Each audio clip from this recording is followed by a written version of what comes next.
That should be working. Everything should be working. Everything should be good. We back. We back. See, I'll wait for everybody to come back in. If they come back in. See if I get the audio right.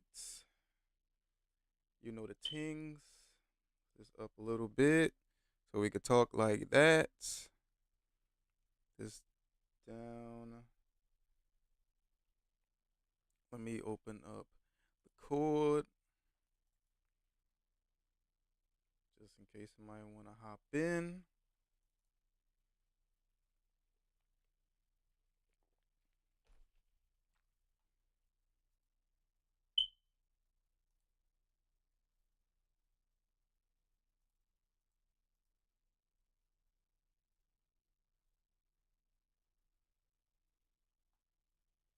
Why is it not opening? Open. Jesus.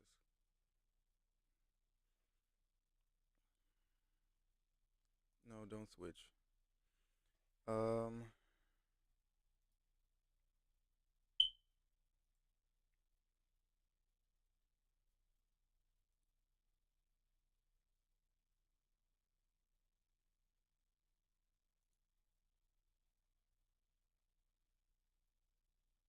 what? Oh, I'm like, what? Hold up. Yeah, this is what I wanted.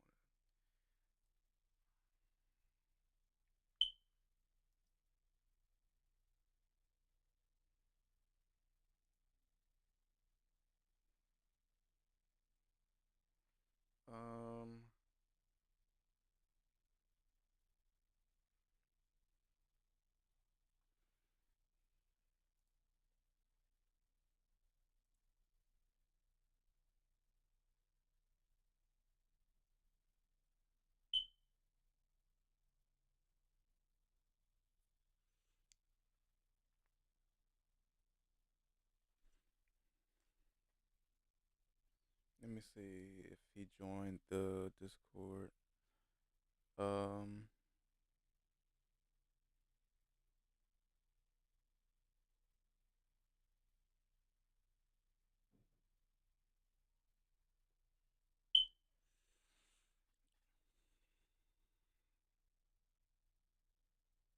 did I do that?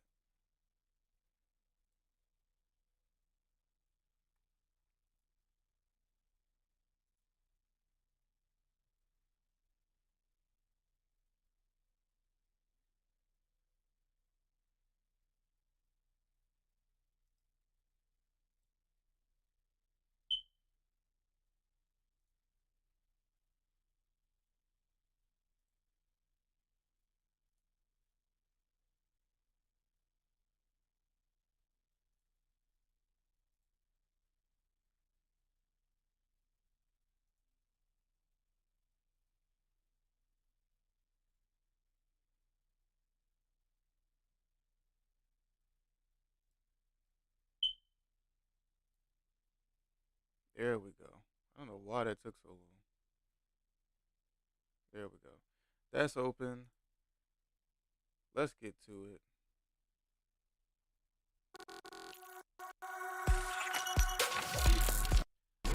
Let's get to it. We back. We back. We back. Back. Back. All right, let's get started. Our bell will come on eventually. I'm sure.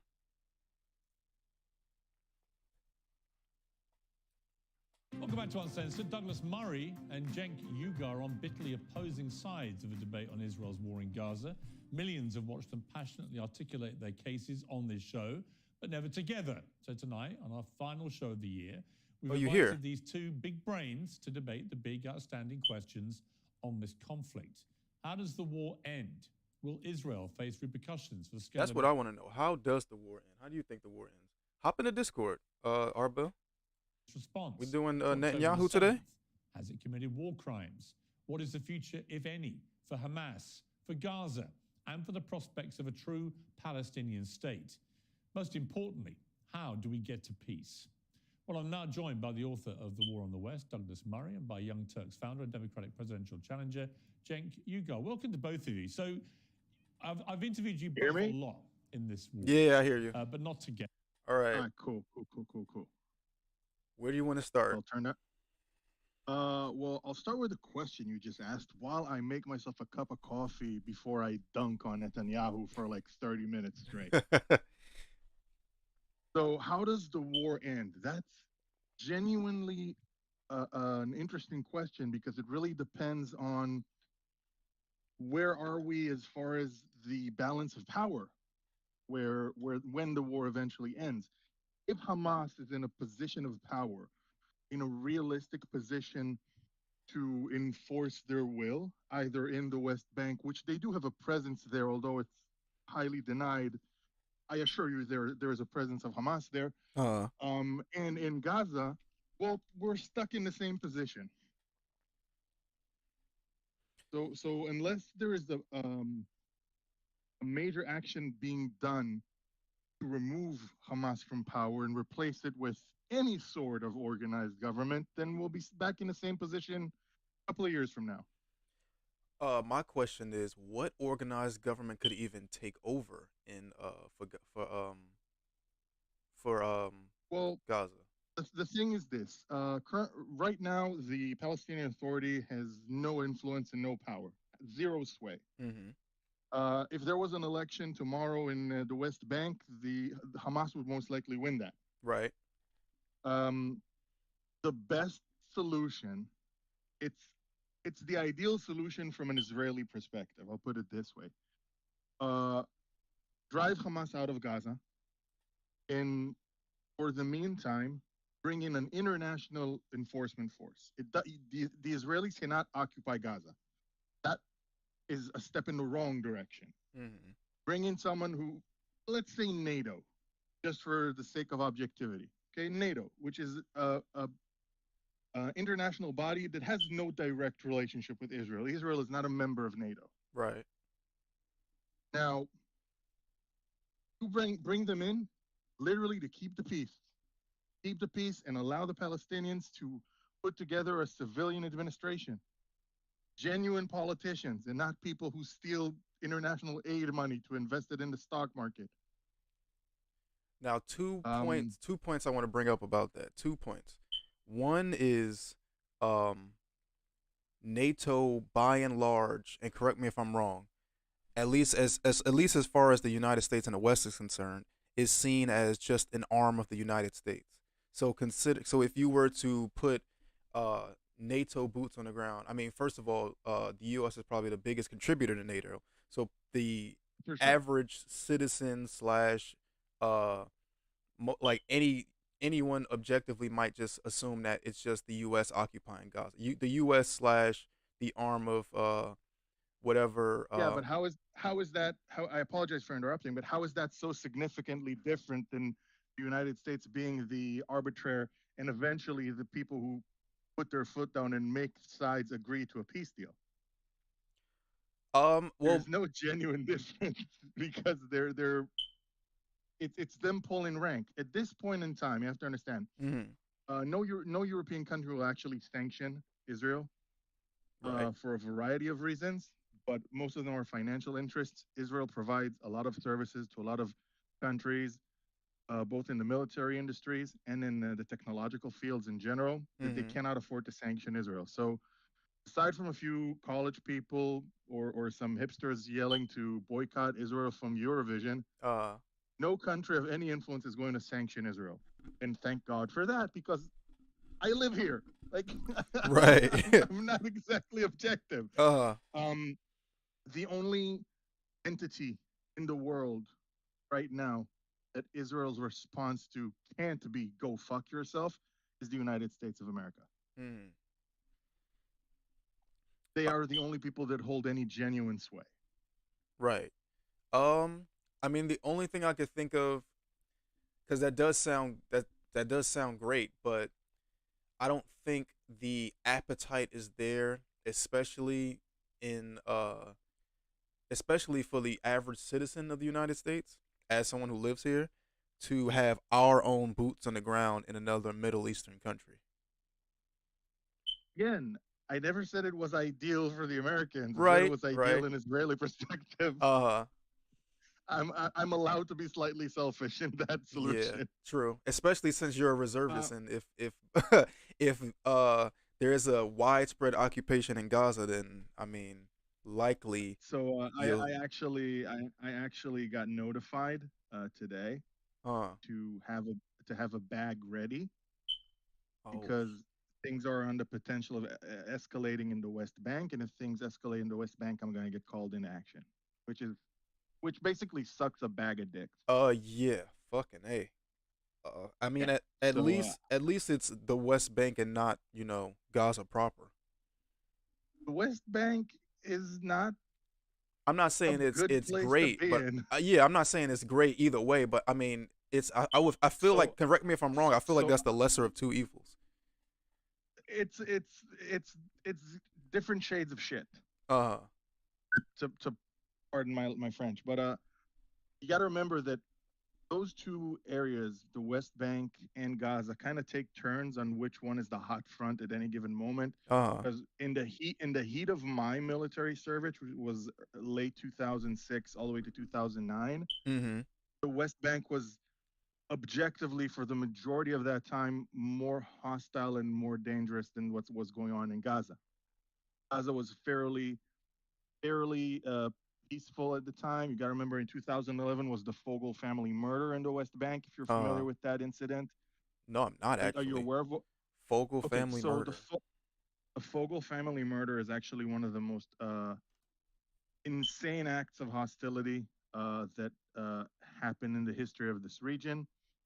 A resident of the West Bank came into the Fogel's family house and killed everyone in the home, including the baby sleeping in the crib. Jesus. Yeah, he murdered a baby at night with knife point. I'm looking at it now. Like a baby, two children, and the mother and father. Yes, the father was murdered trying to protect the two older children, and the baby was murdered in his crib. Jesus Christ. And this was in the West Bank.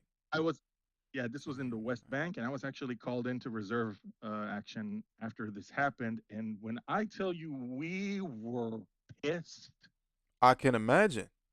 Holy shit. yeah. So now here's the one part that I want to address, and this is from someone who has spent time in those checkpoints and has spent time in the West Bank and has done the house to house, room to room, looking for suspect shit. That's why I told you yesterday those settlements occupying the West Bank is the biggest landmine uh, en route to peace. Because when you see a soldier, an Israeli soldier, lose his shit in a place like the West Bank, Uh, people look at it like that happens in a vacuum. Now, I'm not justifying. You're supposed to be professional as a soldier, and you're right. supposed not to lose your shit while dealing with civilians, hostile as they may fucking be. Uh-huh. But let me paint you a picture, okay? It's the last week of Ramadan. People are fired up, okay? Everyone's on edge, and you just spent the last 11 hours standing in a road in a checkpoint, monitoring the people coming and going. Okay, every single person moving in and out of this place is I fucking you, Uh, women and elders included. You're literally standing there thinking, which of these motherfuckers is going to try and stab me? And it's not like it's not a likely possibility because this happened 3 times in the last week. So you're so on edge, and uh, you something in that situation drains your humanity, and it's like that saying, if you train yourself to be a hammer, everyone starts looking like a looking like a nail. nail, yeah. I mean, we seen it with American soldiers in Iraq and Afghanistan. After so long of like living overseas, fighting overseas, dealing with suicide bombers, dealing with You random mentioned ambushes. yeah, you mentioned American soldiers in Iraq. That's actually a good segue to something. You had the interview with Stank, by the way, is one of 3 people who I hate the most on the internet. Really? Stank from the Young Turks. First of all, he's insufferable and he's an idiot who doesn't know what he's talking about 90% of the time. Like, he mentioned something about how the Americans dealt with insurgents, let's say during the Battle of Ramadi. Uh-huh. He mentioned the Battle of Ramadi. I know 2 Navy SEALs who served in the Battle of Ramadi. he is distorting reality and how that situation was fought to such an overwhelming degree. The Battle of Ramadi was fought by taking over houses and making them secure. They advanced through Ramadi, fighting house to house, Uh, occupying the city as they go. And he says, "Oh, the IDF can handle the Gaza Strip, fighting Hamas like the American army dealt with the insurgency in Iraq." But if we were to occupy every single house we go through in the Gaza Strip, now you're saying, "See, this whole military move is another excuse to retake Gaza," right. and It's we you. can't win. Right. You damned if you do, damned if you don't. It's Yeah, this. and It's the same also, thing I also said in the beginning when Israel first started the bombing campaign. I was like, well, of course they are. They're and about to go into a also, heavily I'll give you hostile another. area. I'll give you another perspective that you're not thinking about. Go ahead. Mahdi was a makeshift insurgency, fairly well equipped and somewhat well organized, but it was not a paramilitary organization that had 11 years to arm itself and prepare the territory to fight on their own home turf, and had millions and millions and millions of dollars in funding. Right. That's such the depth of difference and of between those things is just It's night and day. it, it's not a I even yeah said in the beginning and when I said if Israel had went in initially with just armed forces after October 7th and just tried to invade with say 20,000 soldiers, it would have been a bloodbath. It would have been a so massacre. It would and have been another reason that I really hate Sank, and I'm gonna shit on him for a little bit if you don't mind. No, go ahead. If it I bugs you, I actually, won't do it. Yeah, I you know what's funny? I used to like Chang. I used to like him a lot, but I feel like I used to like him when I was younger. When I got older, I started to realize a lot of his opinions or things are all I want to say biased, and he doesn't have a room for nuance. Like this it's not even just situation. it's not even a matter of room for nuance. He's a hypocritical bully Mm, that uses his own platform to shit on people that he does not like, and he's a narcissistic bully. Him and his fucking nephew, which I'll get to in a second, who's his but that's nephew? an entirely different. Hassan, Hassan. the political streamer, Hassan Piker. Oh my God! I didn't know that. I don't know a lot of That's an lore. entirely no. Hassan is in a completely different piece of shit, but I'll get to that in a second because we're on Sank right now. Uh, the biggest issue that I have with Sank is that at the end of the day, when you look at what he chooses to cover in his platform, and the Young Turks is a large platform. It is. As far as alternative media goes, they're a large platform. Barely a word about Assad in Syria killing 600,000 of his own men. Barely a word of over a million Afghani Muslims getting basically displaced out of Pakistan back into Afghanistan. Uh huh. Not a word of that. Not barely a mention in the last year of what happens to the Uyghur Muslims under the Chinese occupation, Oh yeah. under the Chinese Communist Party. Not, barely a mention, but look, analyze his airtime and see how many times he mentions Israel or criticizes Israel or talk about the Palestinians. He doesn't care about Muslims dying. He cares about Jews committing alleged war crimes. Mm.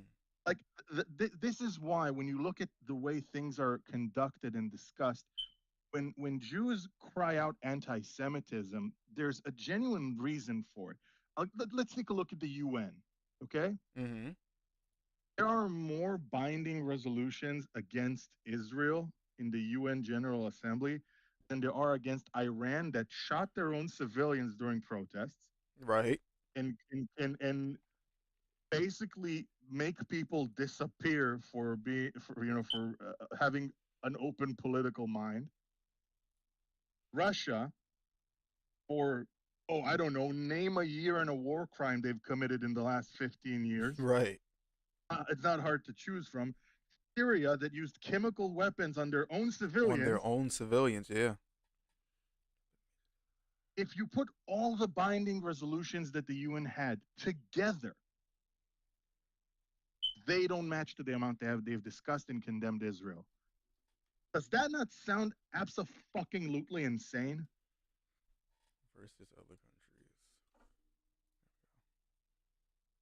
There's like Um, 98 or something in the last 10 years. I'm not joking. let me see. 2 seconds.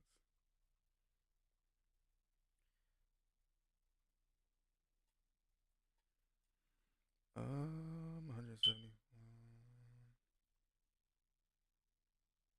14 on You could, Israel. okay, on Israel, rest 14 on Israel, Uh huh. rest of the world 7. Oh That's my. in Yeah, I'm seeing. 2023. Oh my God. Yeah. It's, so now let's be honest, right? Name an African country and there's someone doing something more severe than what's going on in Gaza. And again, I'm not saying the IDF is handling Gaza correctly. Uh huh. That's not me saying, oh, we're doing something right and people are just no, we're fucking up. But everyone else is fucking. How come this tiny little country that's smaller than New Jersey? Israel is smaller than New Jersey. Right. Is can takes so much time out of the debate in the media, in the UN General Assembly, in the Human Rights Committee? How? Like, genuinely, how? How does that make a semblance of sense? Honestly, it's Like, just because this is people are uh like the this is a micro this is a microcosm of why we needed a Jewish state to begin with. yeah. I mean, There even is if an you there look is an back to before Israel's independence and the founding, there was violence against Jews everywhere, from from Eastern Europe to Western Europe to the Middle East to like literally everywhere. Um, like, do you know how if you look historically, the secular world, the Gentile world, mm-hmm. the goyim, as we say in Hebrew, uh, right? The goyim defined its relationship with the Jewish people, both in Arab countries and in Europe. Okay, um, in with pogroms, blood libels, riots, inquisitions, and Holocaust. yeah, and Like that's the relationship. That's the relationship that and I know where that comes from. Like psychologically, I get it. Like the Jewish religion is a segregated religion, meaning up until the late 1800s, you could not convert into Judaism. So imagine having a group of people walking around for 1700 years telling you, fuck you, you can't sit with us. I right. get it. I didn't know you And couldn't for some, convert to Judaism. up until the I think the first recorded modern case of conversion that isn't in the Bible is in the late 1800s. Interesting. And so like it's like this private club of people who somehow work their way into industry and are good with money and whatever, all those fucking stereotypes. People be hating. I get it. Uh, But at the end of the day, do you know what a pogrom is? well, yeah, it's like uh violence or murdering of like or like attack on Jewish people. Yes, but it's a bit more ruthless, barbaric, and nonsensical than that. So Uh, the pogroms were something that happened in Europe mostly. mm-hmm. So people attribute the Zionist movement as a strictly European movement. Now, the reason why it took Jews in the Middle East, in Arab countries, to join the Zionist movement later, well, first of all, it was fucking 1915. Shit takes a while to get around. Yeah, that's true. Nobody was texting each other for the love Right. of God. Uh. Secondly, the best example, like people say, oh, the Arab countries got riled up about the Jews because of the resettlement of Palestine. So I'm gonna give you an example of the Jews in Baghdad, something called the Farhud. Mm-hmm. Farhud in Arabic actually means to instill fear, to instill terrorism. The Farhud was a reaction to there was a changing of the regime, and the regime in there was influenced by anti-Semitic propaganda coming in from Germany. Actually, Uh. everything I'm saying you can Wikipedia. By the way, you can Google this. Okay. And the result was approximately 1,000 dead Jews who were murdered with butcher knives and swords, and approximately 242 Jewish children who became orphans, both of mother and father. This is documented. This was when? Um, this was I believe it was in 1931. The Farhud was in either 1930 or 1931. I'm not mistaken. Farhud.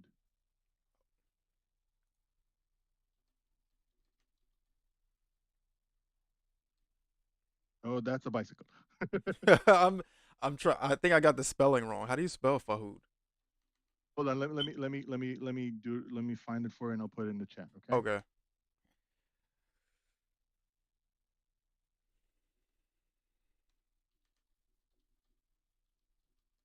Okay. Farhud. Okay.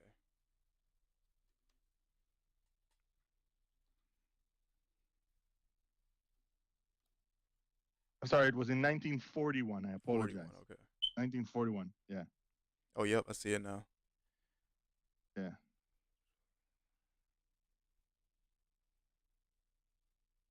And so obviously, and this wasn't the only instance of Jews in Arabic countries being victimized. There were numerous blood libels in Libya, in Persia, basically Iran. There was several violent instances in Egypt. Eventually, half of your people get murdered, and then you say, "Ah, maybe there's something to this Zionism shit." Yeah.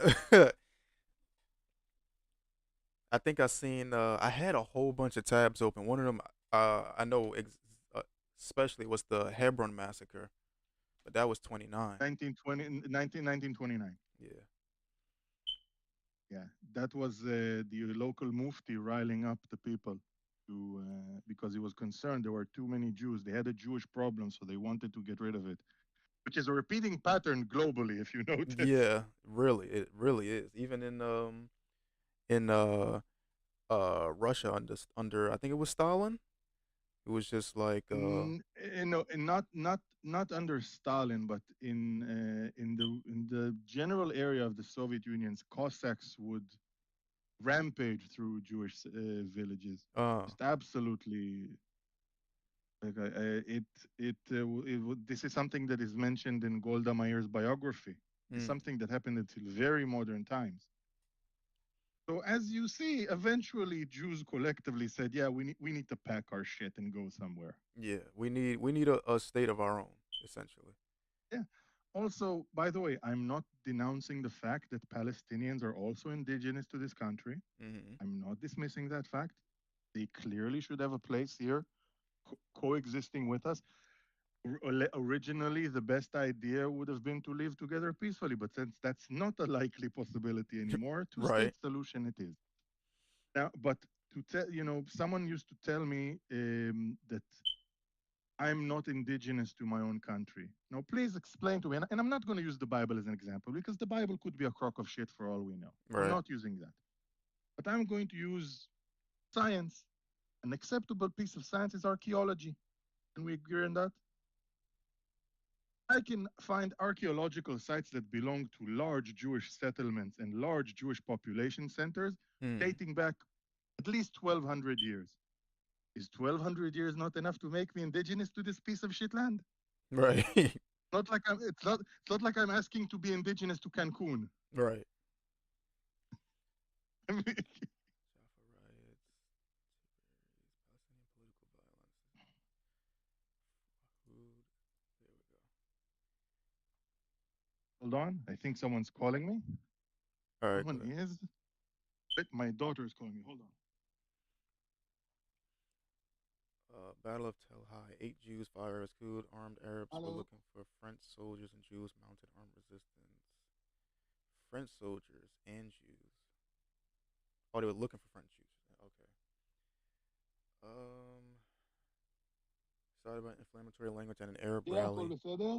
Origin violence uncertain, but a witness reported stone thrown by Arabs. לילה, אני בחדר עם זורו, אני אדבר, Began as a אני fight אוהב between אותך two ולילה Jewish טוב. groups. Arabs joined in because they thought they were being attacked. Oh my God. Jerusalem stabbings. Yeah. So, hold on one second. Okay. Give me a minute, and I'll also add my fucking video to the stream because for some reason no one ever sees me. Hold on. Okay. 4 Palestinian rioters killed, 1 policeman stabbed, 3 Palestinian riot.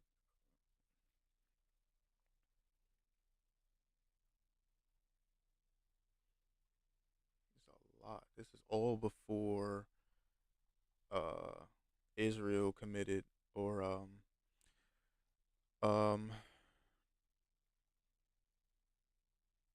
declared independence. And I'm back. Okay. Right. Tiberius Pope from Turn on 1938. camera.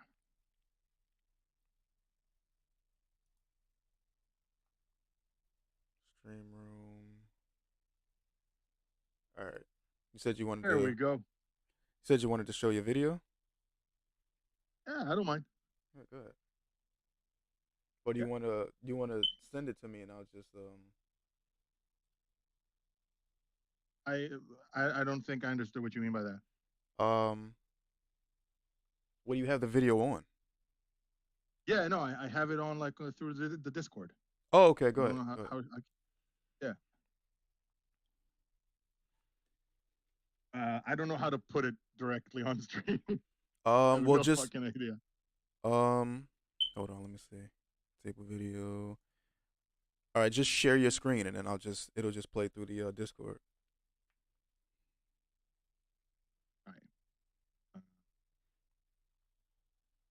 All right. The shit I have on Benjamin Netanyahu was in Hebrew. I thought you just prefer us to talk like face to face instead of just me vocally taking over your stream. I mean, I don't mind, but hold on one second. Yeah. I am not a master at Discord, to be honest. Hold on. So fuck it, I'll just turn it off. Yeah, go ahead. I'd rather get to the Netanyahu stuff than. All right. Okay, so let's start with the general things that people are accusing him of, Okay. and then we'll get to the actual legal shit. So the biggest thing that is held against him one of the biggest things that are held against him starts in 1994. I'm sorry. Benjamin Netanyahu was the head of the Likud party dating all the way back to 1993. During the period of the Oslo Accords. Now, following the Oslo Accords, there was a big movement of the big riling up of the far right in Israel that eventually also led to the assassination of Prime Minister Yitzhak Rabin.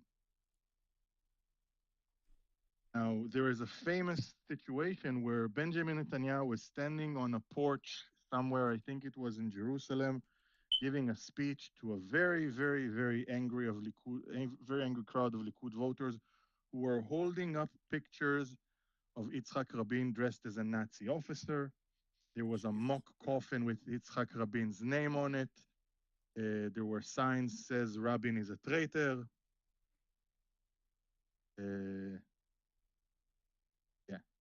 And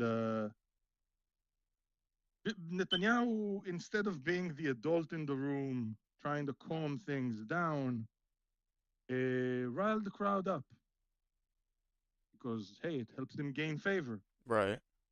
And 4 months later, Yitzhak Rabin was assassinated. Jesus. Yeah. Now, there was a big behind the scenes there was something called Din Rodef, which is some extremist rabbis basically made a decree that states your blood is allowed. You are a man whose murder is requested. And that is a very, very old Jewish thing that It's not been in place since the Dark Ages, and yet they've decided that that was the appropriate thing to do because motherfuckers and their goddamn settlements. As you can see, I have quite a bit of issue with the settlements. Yeah. Um, yeah. Now, Again. following that, the hypocrisy of Benjamin Netanyahu knows no bounds. And during his election for prime minister in 1996, he actually ran on the premise that he would continue and improve upon the Oslo Accords. His actual campaign slogan was only Netanyahu will bring a safe peace. Mm. This is a direct quote. Uh. Now, this is the same person that 30 years later is now accusing the Oslo Accords of everything that happened on October 7th. The depths of this man's hypocrisy know no bounds. It's deeper than the Mariana Trench. And then we get to the criminal stuff that starts in 1997. Mm-hmm. In 1997, there was something called the Baron Chevron situation, where there was suspicions that Netanyahu was involved in a conspiracy to elect, in an illegitimate way, the judicial advisor to the government. There was a criminal investigation against him, where the police advised that he'd face trial, and eventually Eliakim Rubinstein, who was the judicial advisor to the government, decided not to make Benjamin Netanyahu face charges due to lack of sufficient evidence. But he also stated the behavior of the prime minister does bring questions to light. This is 1997, and we're just getting started. I'm not joking. This shit gets wilder. It goes deeper. Because this is literally the tamest thing he's done. I'm not joking. When I told you that this guy runs laps around Trump, I was not joking. Okay. The next thing that happened was the Amadi scandal, which was just a genuine, just run-of-the-mill case of corruption that he received gift that he was not allowed to receive as prime minister. Uh. When you hold political office in Israel, you're not allowed to receive any sort of donations or unsolicited gifts, or retain any gifts and memorabilia that you receive during office from private people. That meaning, if I give you something like a statue, for example, to put on your desk as a prime minister, Mm-hmm. the judicial advisor to the government has to approve for you to keep it after you finish your term in office. Even for So a you're statue. basically not anything. You're not allowed to receive unauthorized gift. The whole point is to keep the position.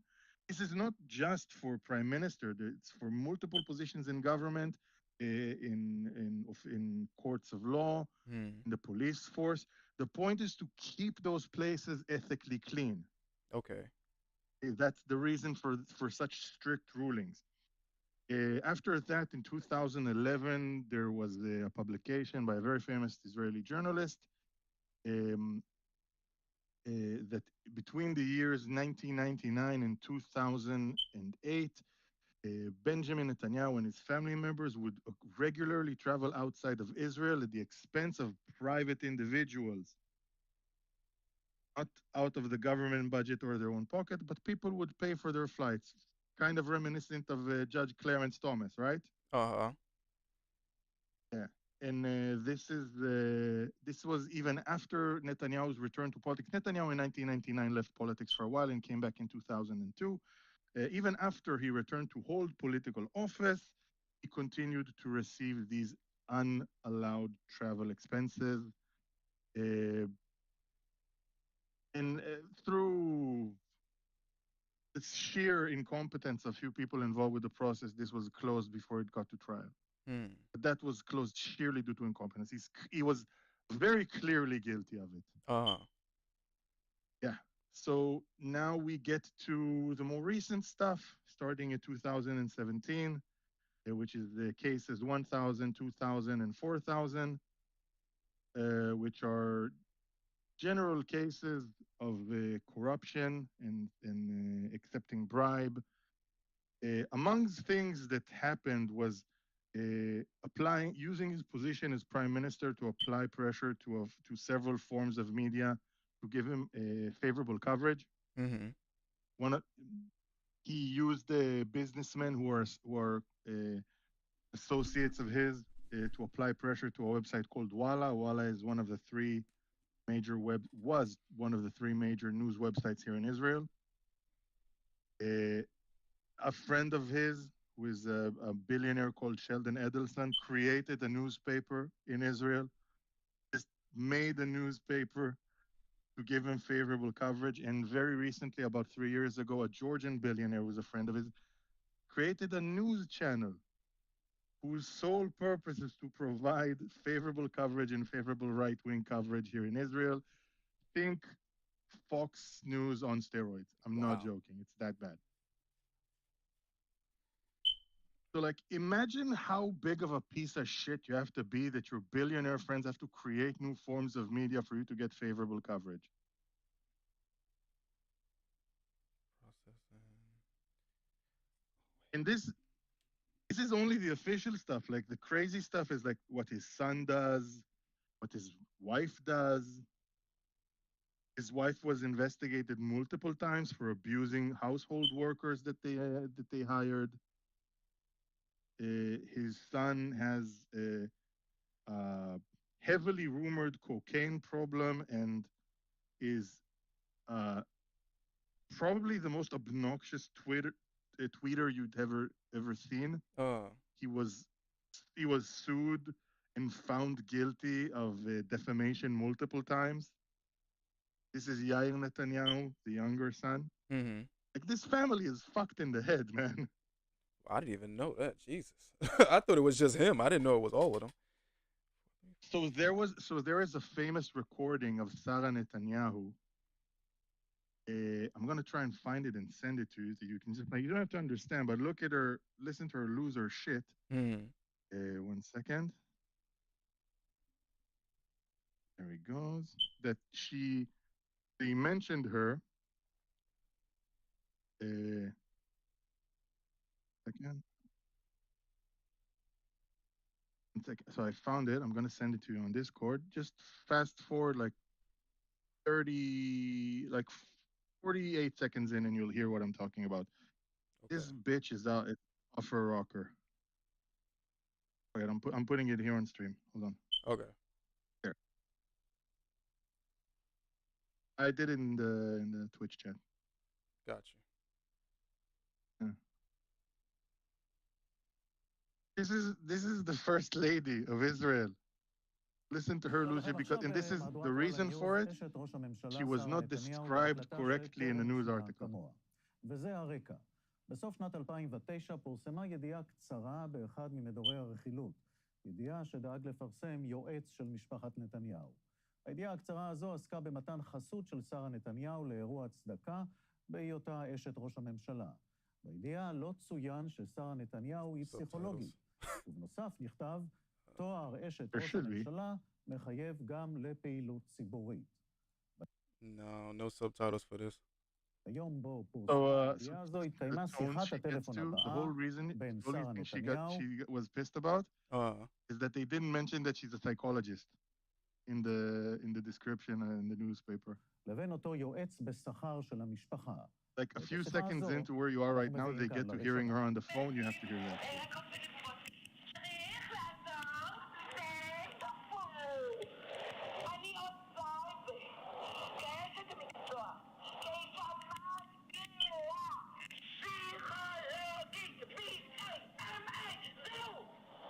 Oh my God. I don't even know what she's saying, but she is pissed.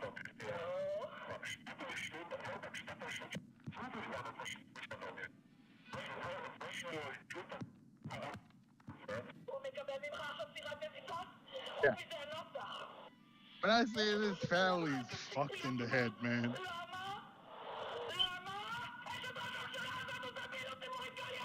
Holy shit. This is for a fucking gossip column. Wow.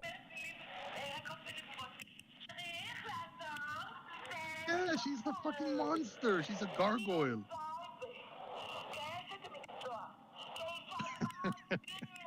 That's So, so there, I'm gonna bring you in. I'm gonna share some more inside baseball. This is rumors. Everything I'm saying is alleged and rumor, uh and I'm stating this for legal reasons, obviously. But the rumors were that the reason that Yair Netanyahu, the youngest son, spent a lot of time in the United States this year is that he was basically on forced exile.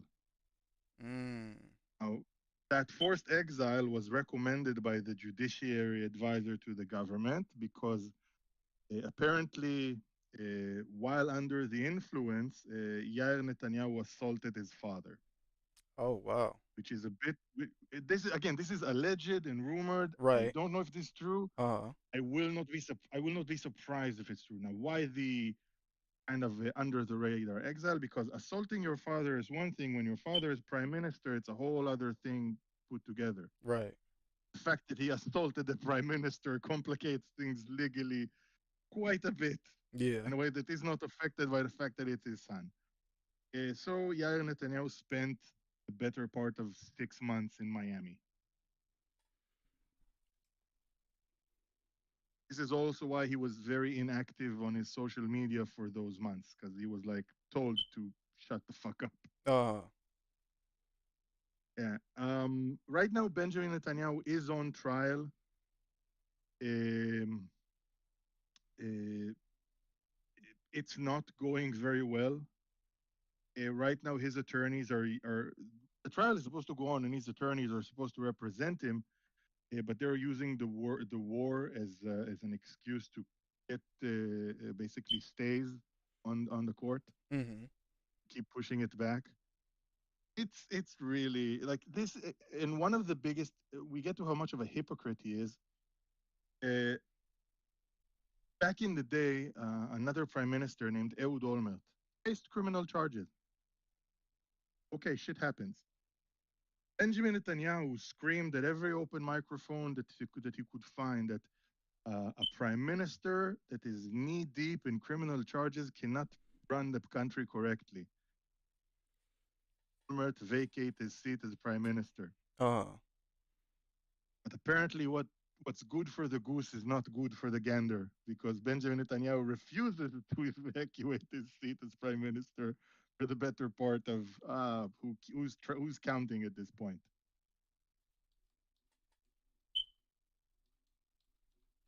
So, was I correct that he runs laps around Trump, or do you still think yeah, that? at this point, I mean, he definitely does. He it's funny cuz they're similar, but Trump has a lot of like uh it is idiocy involved with his scandals, whereas it seems like Netanyahu is just pure unadulterated corruption. 2016 Oh, he's assembly recommended absolutely. indictments against him. There's a lot of okay. So I'm gonna quote something that is probably the most ruthless thing that I've ever heard in regards to Netanyahu. Mhm. His brother Yoni Netanyahu is a legitimate war hero.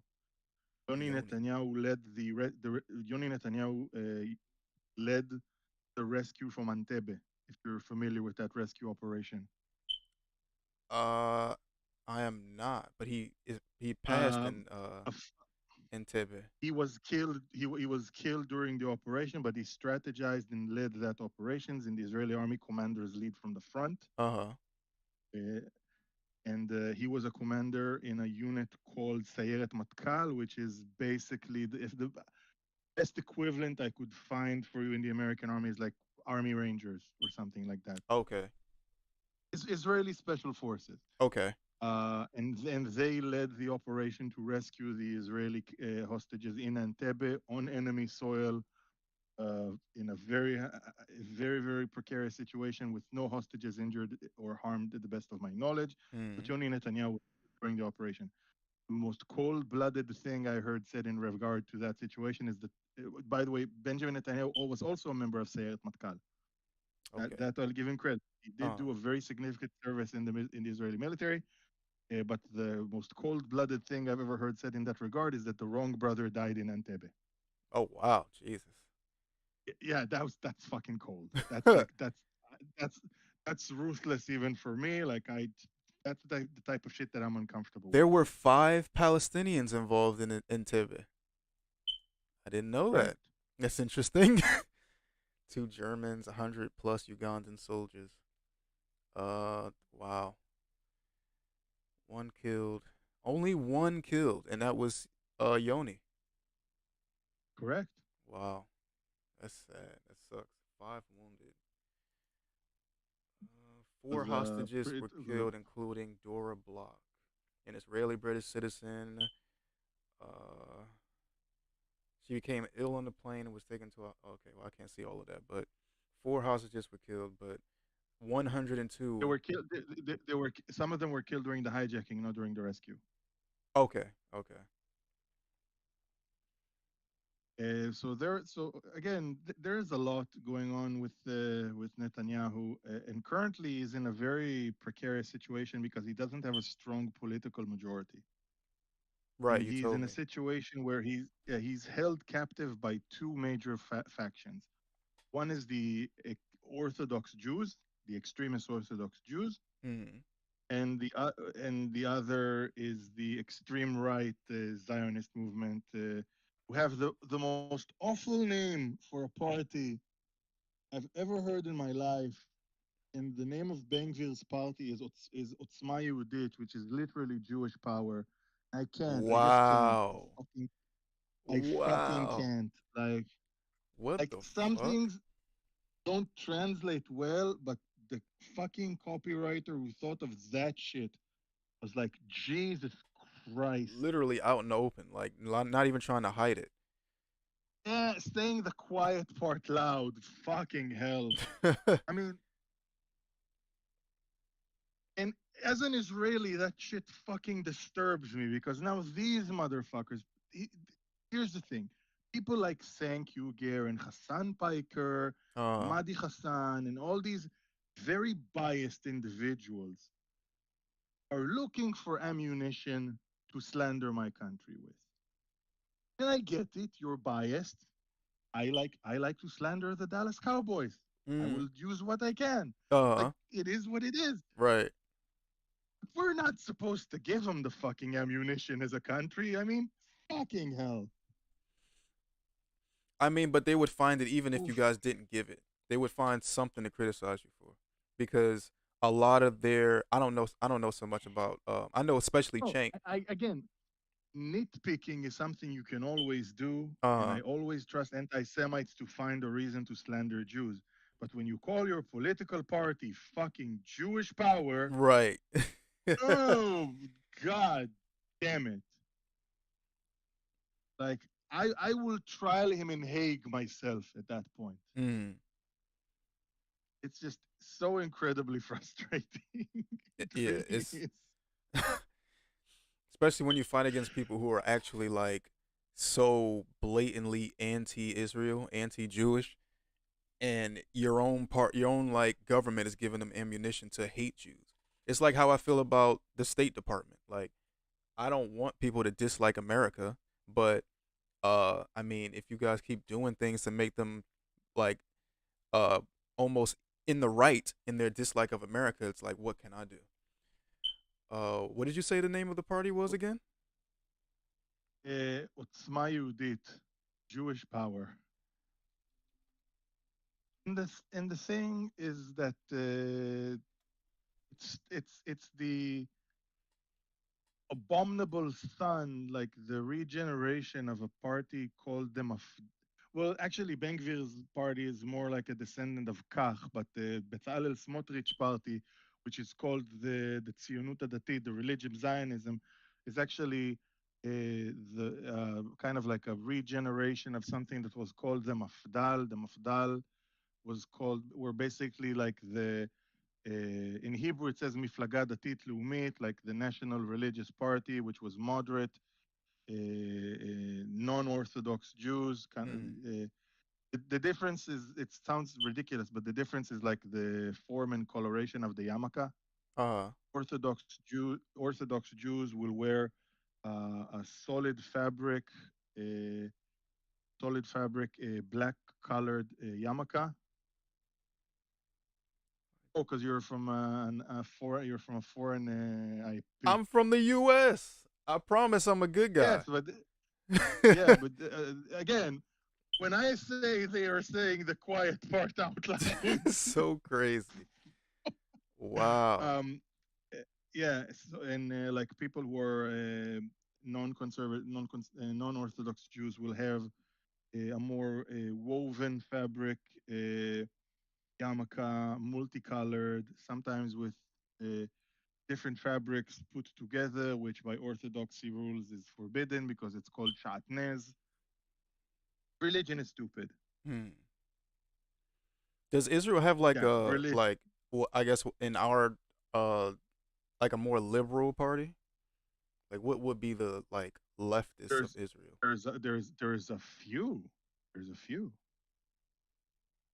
Benny Gantz's party, which is called Kahol Lavan, blue and white, are centrist moderates. Um, Yair Lapid's party are center liberalists. The Labor Party in Israel is centrist. The Israel Beitenu, Israel is our home party, is right but very open-minded and liberal. Like they want non-religious marriages allowed, and they want to, they're very for a free economy, Hmm. and right and left in Israel is divided very differently than it is in the United I was States. gonna Because say in I'm the seeing United States, a lot of what is that? One, two, three, no, four, but five. these are not parties represented accurately by their power in office. I'm not exactly seeing what you're looking at, but like Avi Maoz does not have a major sway. He's like a deputy minister, and they hold zero significant influence. They have like one seat in the Knesset.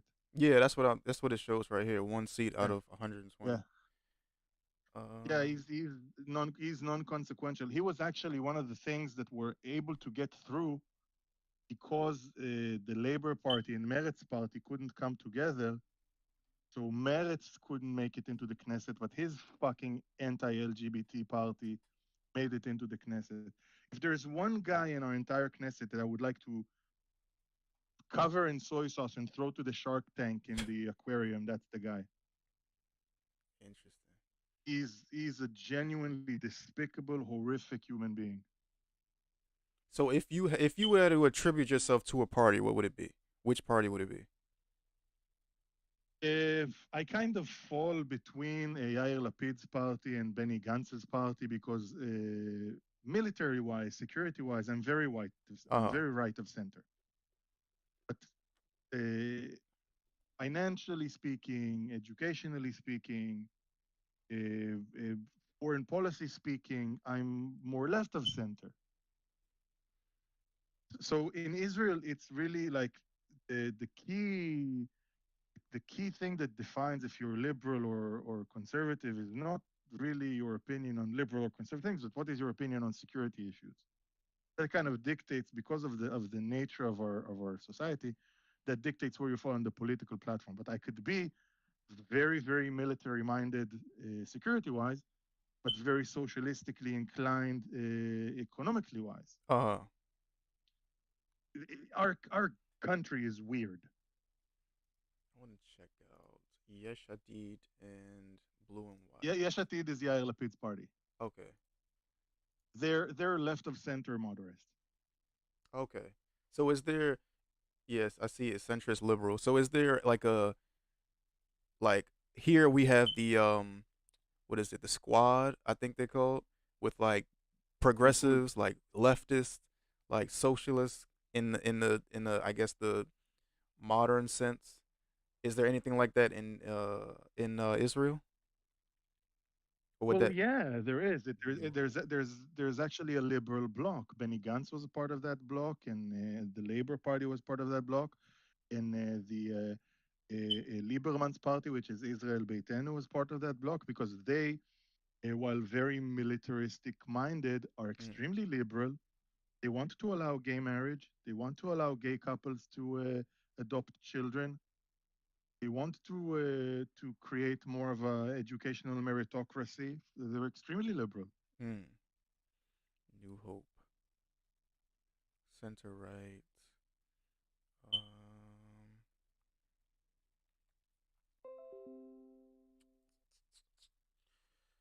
32 seats.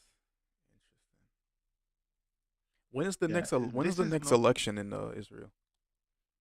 probably when the war is over. Oh, true. Like, I honestly think that we should do a Chamberlain and Social democracy. evict him from his seat right now. There But it is. unfortunately, that's not feasible at the moment. Oh yeah, the war saved him uh I would say a year or two. Hopefully not a year or two, but I don't see this ending anytime soon. I cut you off too. Um, you were In what saying regard? uh you were saying how do you think the war would end? And you got up until a NATO based So, occupation. so what the ideal result of that? And I'm looking at it really from a selfish Israeli interest. Okay, Uh if a foreign force is there to maintain the peace, and I'm emphasizing this specifically, maintain the peace. I'm not looking for anyone to monitor Gaza and to play the bad cop. Just make sure that there are no hostilities towards Israelis. Keep the peace and really help rehabilitate Gaza and kind of make sure that money goes to the right places and schools are created and hospitals are created and water treatment facilities are created and more electrical plants are created. These are all things that we were very, very willing to do. This is one of the things that these uh, I cannot find any other, but these biased left liberalists always play on when when Israel is mentioned is how bad the conditions are in Gaza and how severe the blockade is, et cetera, et cetera, et cetera. But that blockade did not start that severe. uh There was a process of escalation where the degrees of the blockade were aggravated in responses to reoccurring acts of terrorism. If you historically look at every point in time where Israel has aggravated the situation in Gaza and the conditions in Gaza or the conditions in the West Bank. Prior to that action, at least one or possibly more severe acts of terrorism. mhm. Now you have to remember the concept of checkpoints, those biometric checkpoints, the presence of military soldiers that inspect vehicles and disrupt.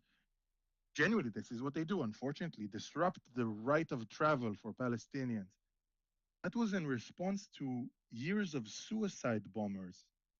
People forget that in 1995, the scariest thing to do in Israel was get on a bus Yeah, I know there because was a bunch of bus bombings and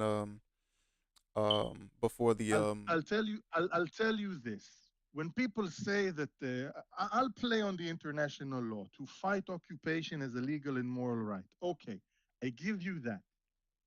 But I have yet to find any single slime ball like Norm Finkelstein or these Hassan Pikers that would tell me how was the Dolphinarium nightclub terrorist attack a justified act of resisting occupation? How is a person running into a nightclub filled with very young men and women who are not soldiers, who are not in a military position, they're in a nightclub in Tel Aviv, uh okay? And that person ran into the entrance of that nightclub wearing a suicide vest and blew himself up among the people waiting to get into the club. Tel Aviv Dolphinarium bombing, yeah. Jeez, 16 were teenagers. The majority of the victims were Israeli teenage girls whose families had recently emigrated from the former Soviet Union. 2001. Lord. Yeah, this was before the wall. This Mixed was use of before the blockade.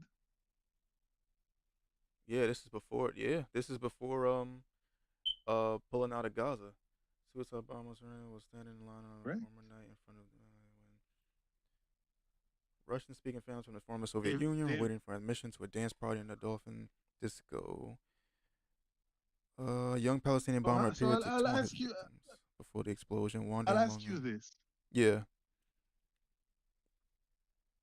Tel Aviv is part of Israel proper. It's not part of any disputed terrorist. It has nothing to do with the West Bank. It has nothing to do with the Gaza Strip. Tel Aviv is proper Israel and will always be proper Israel for 1,000 years moving forward. It is not disputable. This is not something that's up for discussion. This is a matter of legal fact that Tel Aviv is proper Israel. right. What does a nightclub in Tel Aviv have to do with the occupation? Not a single thing. This guy Nothing. just wanted to kill as many Jews as he could. Exactly. And people forget that The these suicide bombing followed a organizations, failed attack attempt on the same target 5 months earlier. So someone tried to attack this nightclub 5 months nightclub prior. before, Yeah. yeah, and the police and the guard at the entrance identified something suspicious and shot him while he was in his car. Wow. And then they just tried again and I'm unfortunately succeeded. 100 plus Yeah, injured, and there 21 dead. Oh my God. now I remember this because I was a young man at the time. I was very young. 2001 was just prior to my bar mitzvah. I remember where I was when it happened. I was sleeping over at my uncle's place. We had a farm, Uh, and I couldn't sleep, so I turned on the news. Turned on the channel. There were only like back in then, cable wasn't really common here, so there were only like 5 channels. So every one of them was the news during that night. I remember the news correspondent on the field crying because she looked around and just simply broke down and said, "There's so much blood." She couldn't keep on with the report. no, And, this is that just that's like sad. that's This like is a that's it's just so senseless. so. Let me share a different experience. Mm. Two separate experiences at mine. A couple of years before that, there was a suicide bomber in Kenyon Arim, Kfar Saba. Kfar Saba is where I grew up. I was sitting with my friends. Let's say that we were smoking cigarettes, but we were not smoking cigarettes. We were smoking something else. Uh, And all of a sudden, we were in Osaba is not a large town, and like most of like the social gathering places are pretty much in the same thing, same area.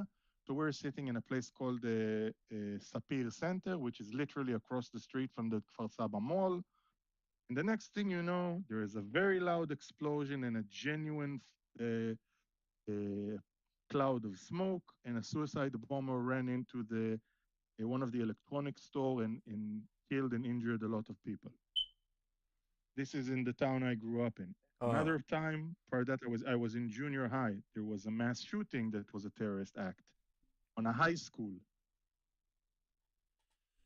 So you've just So these so how many uh acts of violence have you like grew up in like through? experience Yes. hundreds. Jeez. Two documents. Oh my God. So this is just day to day. This is just I've day to day life for the average Israeli citizen. I have personally lost approximately 25 friends and people I've known throughout my life to acts of terrorism, Yeah, I'm sorry. not including military service.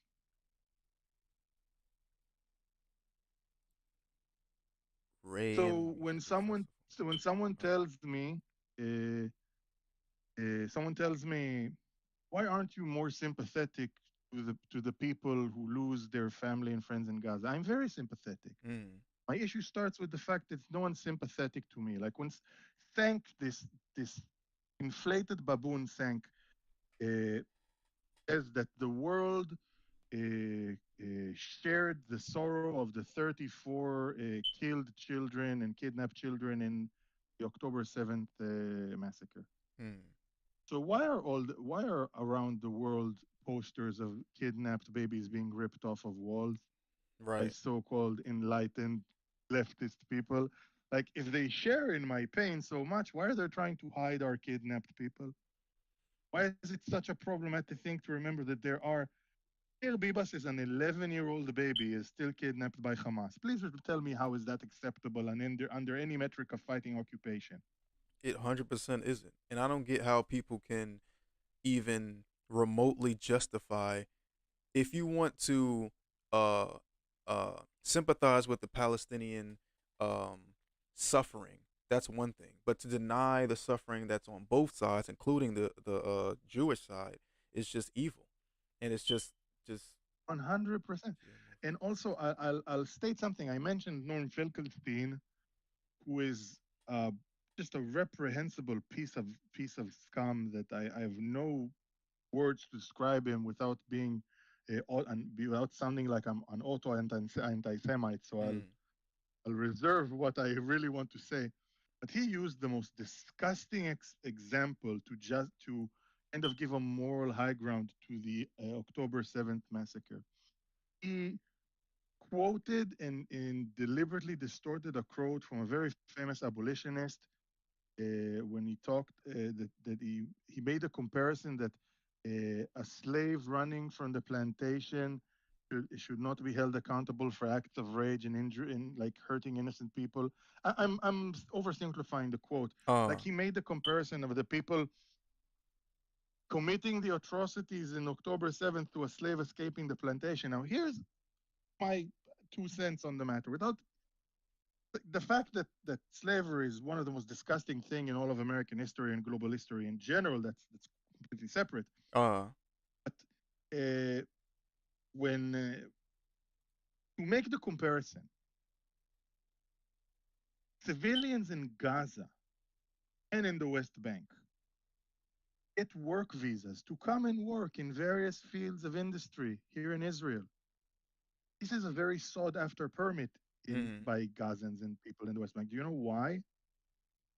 When they come and work in Israel, they get paid approximately 3 to 4 times as much as they get paid for doing the same jobs inside Gaza or the West Bank. oh, They I are didn't know very that. well compensated for coming to work.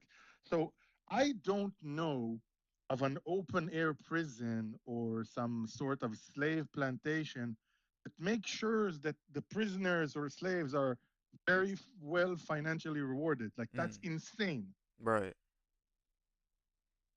Like, the comparison is fucking disgusting, and I feel that it belittles just how fucking awful slavery was as well. Like, to make these comparisons to apartheid, to slavery, belittles the key issues that were apartheid and slavery. I don't think the people in Rhodesia were offered citizenship before apartheid. Right. Like, like the comparison is Also the infuriating. comparison doesn't even it doesn't even stack up because you couldn't even have you couldn't the black people in South Africa couldn't hold political office. They were literally considered second class citizens. They're Arabs in the Knesset, am I wrong? There are Palestinian Israeli citizens, am I wrong?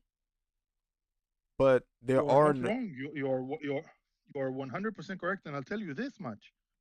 Okay, Ahmed Tibi, who is a key figure in Arab Israeli politics, he's vice chairman of the Knesset. oh wow. But Like, does that sound like a fucking apartheid state? right, not at all. It's fucking insane. So I'll also tell you this. Here is a story of my military service. I was I was a was a machine gunner, Mhm. and with different models of machine guns. Machine gunner is also assisted by a spotter. Okay, I am an Israeli Jew. My spotter was a Druze. Okay? Another member of our unit Uh was an Israeli Muslim Arab that decided to to join the army because it gives him certain benefits, and God bless him for doing that. Mm. One of the most popular people in Israel, genuinely one of the most beloved, treasured, and popular people in Israel is an Arab Israeli called Yusuf Haddad. If Yusuf Haddad runs into politics tomorrow, an overwhelming majority of his voters will be Israeli Jews. He's also a war hero.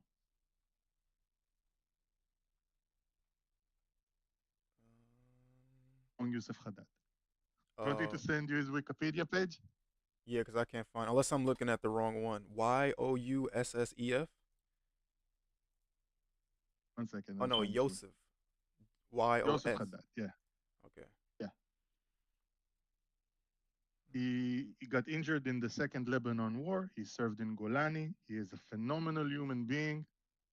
He is genuinely one of the most popular individuals in Israel for a good couple of years now. Second Lebanon War, Battle of Bench Bel.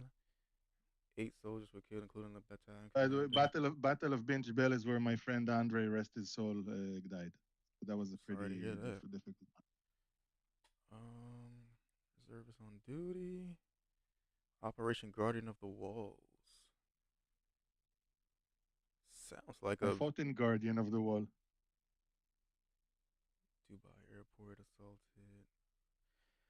Palestinian activists regarded Haddad's Israeli advocacy as one-sided and biased. Some criticized his speeches as propaganda and labeled Haddad a traitor to the Arab cause. Palestinian media outlets frequently condemn Haddad for defending Israel and state that he ignores Palestinian suffering. They were further accused Haddad of ignoring what Arab media outlets term Israeli occupation. In 2023, Haddad claimed he was physically and verbally assaulted by Arab Israelis who identified him at Dubai airport. He also claimed that his mother, who accompanied him on the trip, sustained minor injuries to her arm. There were no reports arrested. It wasn't minor injuries. Her arm was broken. Oh wow! It wasn't The Indigenous Coalition specifically. for Actually, Israel. I actually know Yosef, and his mother was injured in that situation. Indigenous Coalition for Israel stated that he is an asset to Israel and its population. Um, I guess a little polarizing, but it seems definitely his record speaks for itself. He's he's not polarizing. The only people who dislike him are outside of Israel. How is it polarizing? I literally said he's one of the most popular figures in Israel. The only people who dislike him are people from foreign countries. Hmm. He's like a genuine Israeli icon, and God bless him. He's genuinely a wonderful person. And you said he's running for office? No, I said if he would run for office Oh, tomorrow, okay. Iffy. the majority, he would have he'd get a very significant portion of the votes. Hmm. Like he would have a fairly significant party. Like I believe his party would like 4 or 5 seats in the Knesset, depending on how on what their campaign would be. But like uh and I don't know if I want to get into the Hassan Piker stuff because I don't know how much you want your stream to be me shitting on other streamers and then you have maybe catch the ricochet. I don't Well, know. I don't know. I guess because I don't watch any Okay, other really so political streamers. So I don't know. But so, I mean, how about you tell me, and then I'll look at some stuff from Hassan after you give me your preference, and then absolutely. because I'm not the So type of person who will let other people's opinions dictate mine. I usually try to like make my own. So after you tell me how you feel about them, then I'll look up one on them. 100%, and we live in a democratic world, and for the most part, and you're more than entitled to your opinion, and God bless you for that. Hmm. So my issue is this: Hassan is extremely biased. He doesn't even try to hide it. I don't. He was a member of what's called the Leftovers podcast, which he did with Ethan Klein from H3H3. Uh. Yeah, this piece of shit. Doesn't he have a very punchable face? uh. He looks like I you know what he looks like. He looks like what can I like a fuck compare him boy. to? Like a fuck boy. He looks kind of like a normal like L.A. guy. Like he's a norm. So here's the thing: he is extremely anti-American. He claims to be a socialist, but he makes millions of dollars from being a streamer.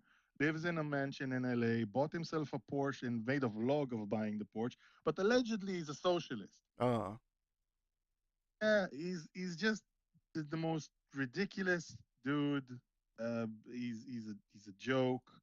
He's like close friends with Pokimane, which she's awesome for the most part. God bless mm. her. But like Oh wow, we even went to with the like there same was school. Hold on, we went to the same college, Rutgers. That's funny.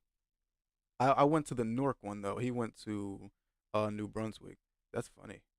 Oh yeah, he is so He's Chank's nephew. yeah, Wow. fuck that entire family tree. Uh, I'm sorry. So there was remember there were the hearings in the Senate about the chants in the colleges. Uh-huh. So this is the part that like there was the discussion about the chant from the river to the sea and Mm-hmm. such. And this is something that you being African American might have special insight into.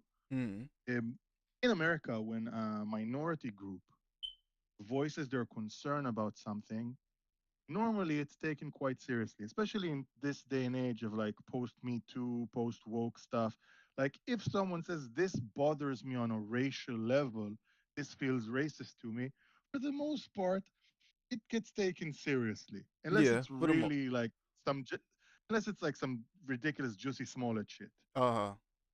Like, uh, but like when it comes to Jews, who are 1% of the population in the United States, but currently represent 60% of the hate crimes, which is an insane statistic to think about. Uh-huh. When you make the comparison to the representation in the population, 1 out of 3 American Jews will experience a significant event of anti-Semitism throughout his life. Oh, I see. I see that you found the gold stuff, the good stuff about Hassan. I was so like stunned for a second. I had to just look at the camera like how justifies Hamas baby So, beheadings as both legal so, and so, moral. okay. So here's the thing. There was another chant that happened during those colleges, and that chant goes as follows: There is only one solution, Intifada revolution, followed by another chant of globalize the Intifada, globalize the Intifada. Globalize Now, the intifada. Oh my god. yeah, now if you go by the dictionary definition, okay, Intifada is a violent act of resistance to oppression. Cool, gotcha, really nice. In actuality, there were 2 intifadas in history. Both of them occurred on Israeli soil. Right. Most of the aggression was targeted towards Israeli citizens and not towards IDF soldiers and institutions. Mm-hmm. The majority of the victims were citizens, both Palestinian and Israeli. Hardly any soldiers or any police officers were wounded or injured during those intifadas. Again, comparatively speaking, clearly there were injuries, clearly there were fatalities, but comparatively speaking, nothing. Right. It's fractional.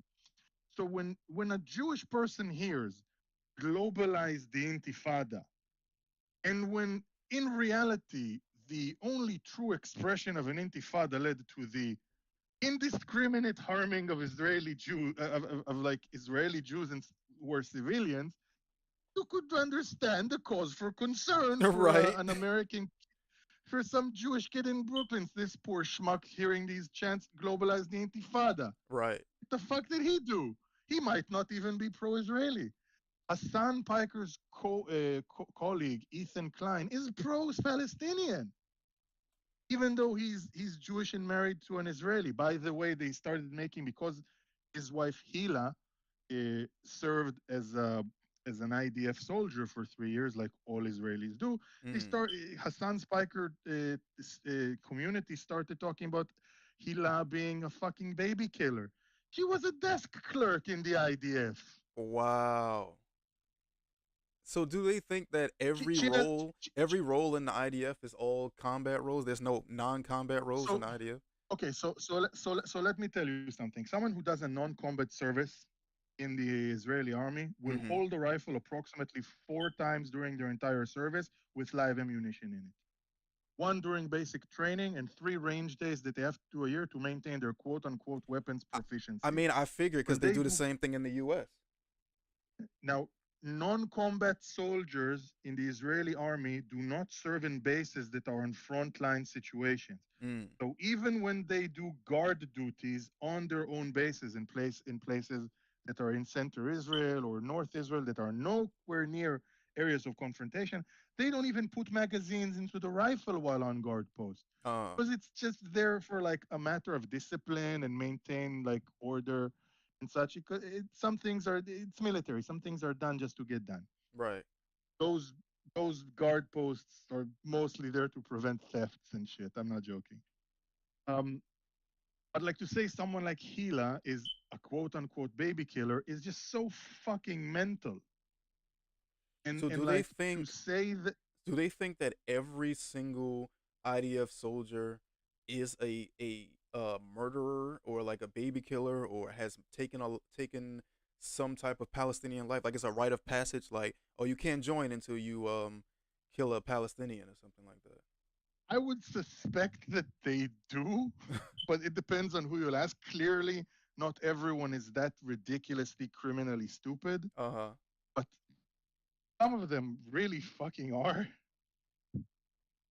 Because It's it's really it's not adding up to me how you even come to this conclusion when you like if you have the slightest bit of critical thinking skills, you'll think, okay, so in the American army, in the Navy, any type of combat service, there's a very high likelihood, even if we're at war, that that especially if you're non-combat, that you won't even, you know, fire your rifle, let alone take a life.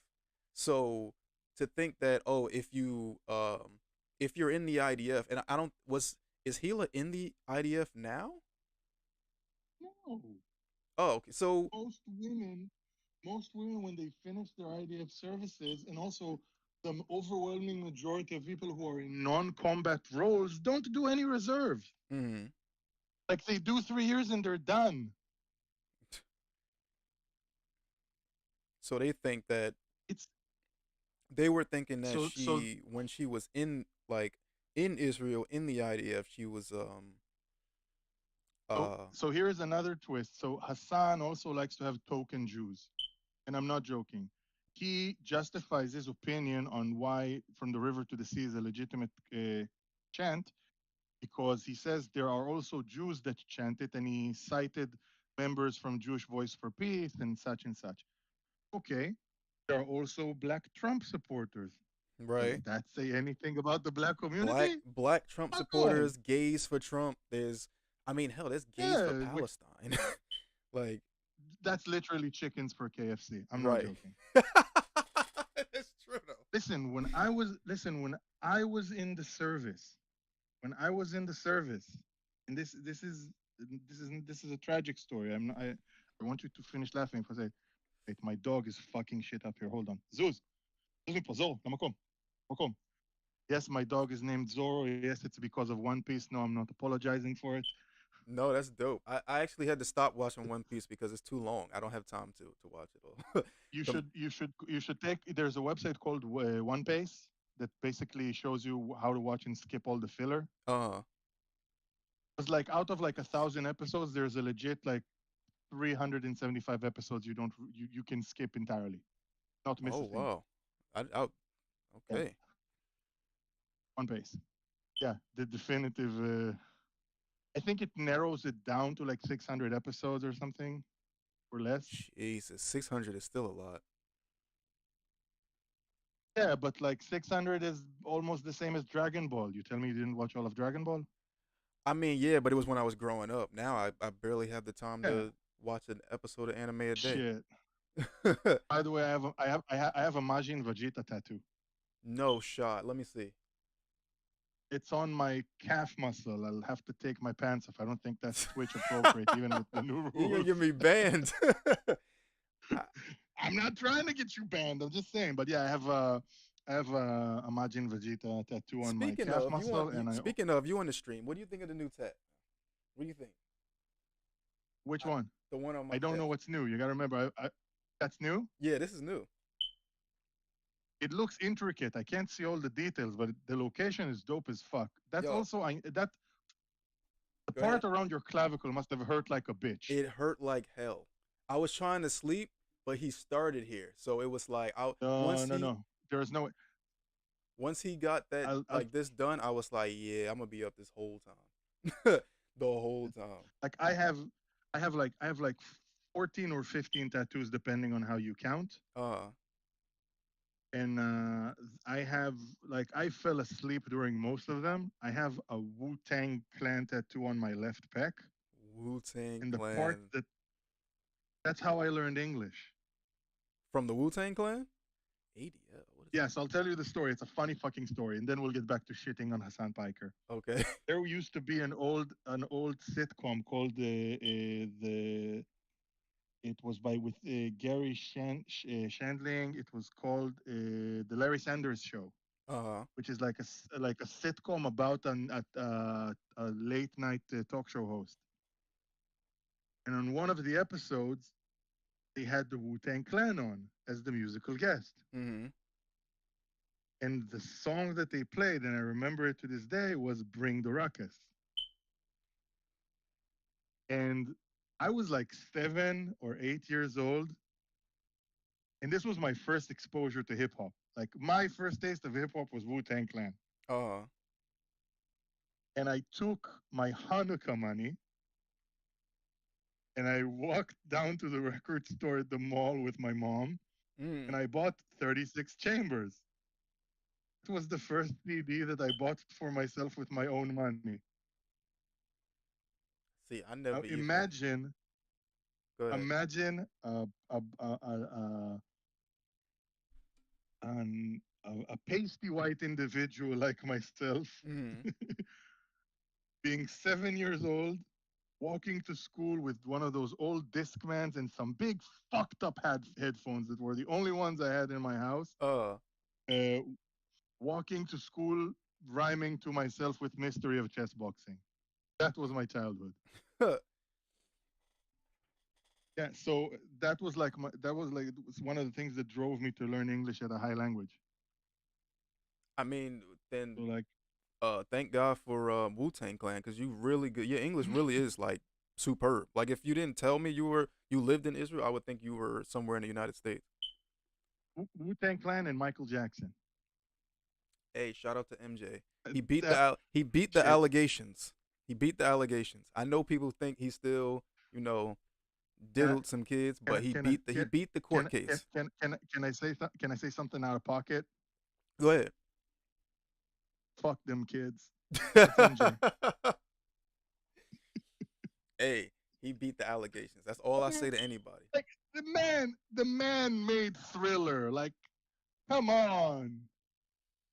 I mean, if we let R. Kelly slide for as long as we did, we can We forgive did. Michael. We did. He slid for a Like, long time. A long time. like R. Kelly had to do that shit like 2 or 3 times in a row for us to really stay angry. Right. So I'm letting MJ slide forever. I don't give a shit. Bro, also, I've been battling this girl on Twitter I swear since like yesterday. She has literally the What? worst takes I've seen ever. I don't know how she got on my Why? feed, but she will Why not does get she off. look like?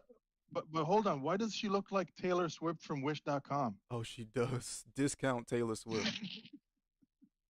Swear to God, it's Alibaba Taylor Swift, man. I think What's her issue? she What's her problem? said something like oh my god. She said there was a video she put up. I don't want to get banned. So I'm going to leave this woman. But it was a video of her or a Ukrainian soldier who according to the video, I don't know exactly if it is a Ukrainian soldier, but it looked as though she lost her life. She was shot by Russian soldiers, and she said that this is her fault or this is Zelensky's fault for fighting America's war. I'm like, did you forget that Russia invaded? Did you forget that Ukraine Oh, is defending itself? Like, have we You could have forgotten all of this? opened you could have opened up with this bitch stupid. Yeah, I should have. I should. I give people the I benefit of the mean, doubt, but I think that girl is just literally unhinged and is just going full propaganda route. oh, like she's out of her fucking mind. Like, I don't even know how you can even on the Left On podcast. This is going to sound very radical, but possibly very violent. But this is a matter of law, and maybe even if you agree with this, a matter of morality. Palestinians have the legal ground to violently seize back their own homes from the settlers. Uh, This is in response to talking about there was what's his name? Second Thought, whatever. Who in when they mentioned something about babies in the settlements and victims in the settlements, his response was, "I don't care." This is really? Palestinians, and this is also going to another sound very radical and possibly very violent, pro-communist but fucking this is podcast. a matter of law, and Shockingly, maybe how even if all you the agree with this, a matter commies of have morality. fucked up Palestinians takes. have the legal ground to Hold on, violently it's a seize back Friday their own night, homes and I from these almost let settlers. it slip This by me. I'm pouring myself something to drink. Okay. Hold on. I wanna hear this. Yeah. Palestinians, and this is going to sound very radical and possibly very violent, but this is Are a you a matter of liquor law, man, my friend? and maybe even if you agree with this, a matter. Yeah. I don't think I'm gonna. I don't think I'm gonna partake tonight though, because I got somewhere to be No, later no. on today. I'm asking what your drink of choice. Also, it's like noon where you are right now. Right. If you were It's having a drink, 3:15. if you're um. if you were having a drink at 3:15, I would say you have a bit of a problem. It's 10 p.m. here. um. Drink of choice, probably like Jack Daniels and Coke, Jack and Coke. Okay, okay, Yeah. that's a nice pass the Or time drink. I'm a bit more fancy pants with my drinking. Tonight I'm having a Glendronach 12, which is a single malt whiskey that was aged in sherry casks. I am very uppity. I'm a hipster when it comes to my drinks. I mean that sounds good. I need to be in the right mood for whiskey or having a really crazy night. Whiskey does So there are rules to drinking. I'm uh not joking. Bourbon when it's a bad day, uh-huh. whiskey when you're thoughtful, rum when you're happy. Mm. Gotta keep that in mind. Matter of morality, Palestinians I'm a big have bourbon guy though. I the love legal bourbon. ground to Specifically violently seize Woodford back their Reserve. own homes from these settlers. This is a reality, Chef's kiss. and that is precisely the reason why they have to exist under endless occupation in the You West know what? Bank. And that's why I say if it was settlers, that would be a lot more understandable. But let's not obfuscate. Okay, I understand what you're saying. But this dude just called babies militants. No, I understand, and there are baby settlers as well. But there are baby settlers as well. There are babies in the settlements. But the babies that killed were not. I know. Okay, so now that we established that, no, hold on. Now Wait. I can't be reading like listening to this. Correct. obfuscate. Okay, I understand what you're saying. But this dude just called babies militants. no, I understand, and there are baby settlers as well. But there are baby settlers as well. There are babies in the settlements. But the babies that killed were not. I know. Okay, so now that we established that, no, hold on. Now that we established that, So I can't. Wait. There are baby settlers. Uh, how can you call a baby a settler? Am I He missing is an something? infant and was no. What it's not that you're missing is that you're not missing. Unlike the people who have these takes, you're not missing a few key pieces of your brain. Now, Hassan, by the way, just to put it in perspective on how much of a hypocrite he is, Hassan is in support of the Chinese Communist Party and their actions in Tibet, No. while criticizing. Yes, you know what he did in another stream, and I'm not joking. You can Google this. He made the comparison between China's actions in Tibet to the American Civil War, and in his comparison, the Tibetans were the fucking Confederates. The Tibetans were. Yes. Because in his opinion, the Tibetans have a violent and disgusting culture. But if I'll say that the Palestinians have a violent culture, I'm racist. Meanwhile, do you know what was the most what is actually the most common chant uh,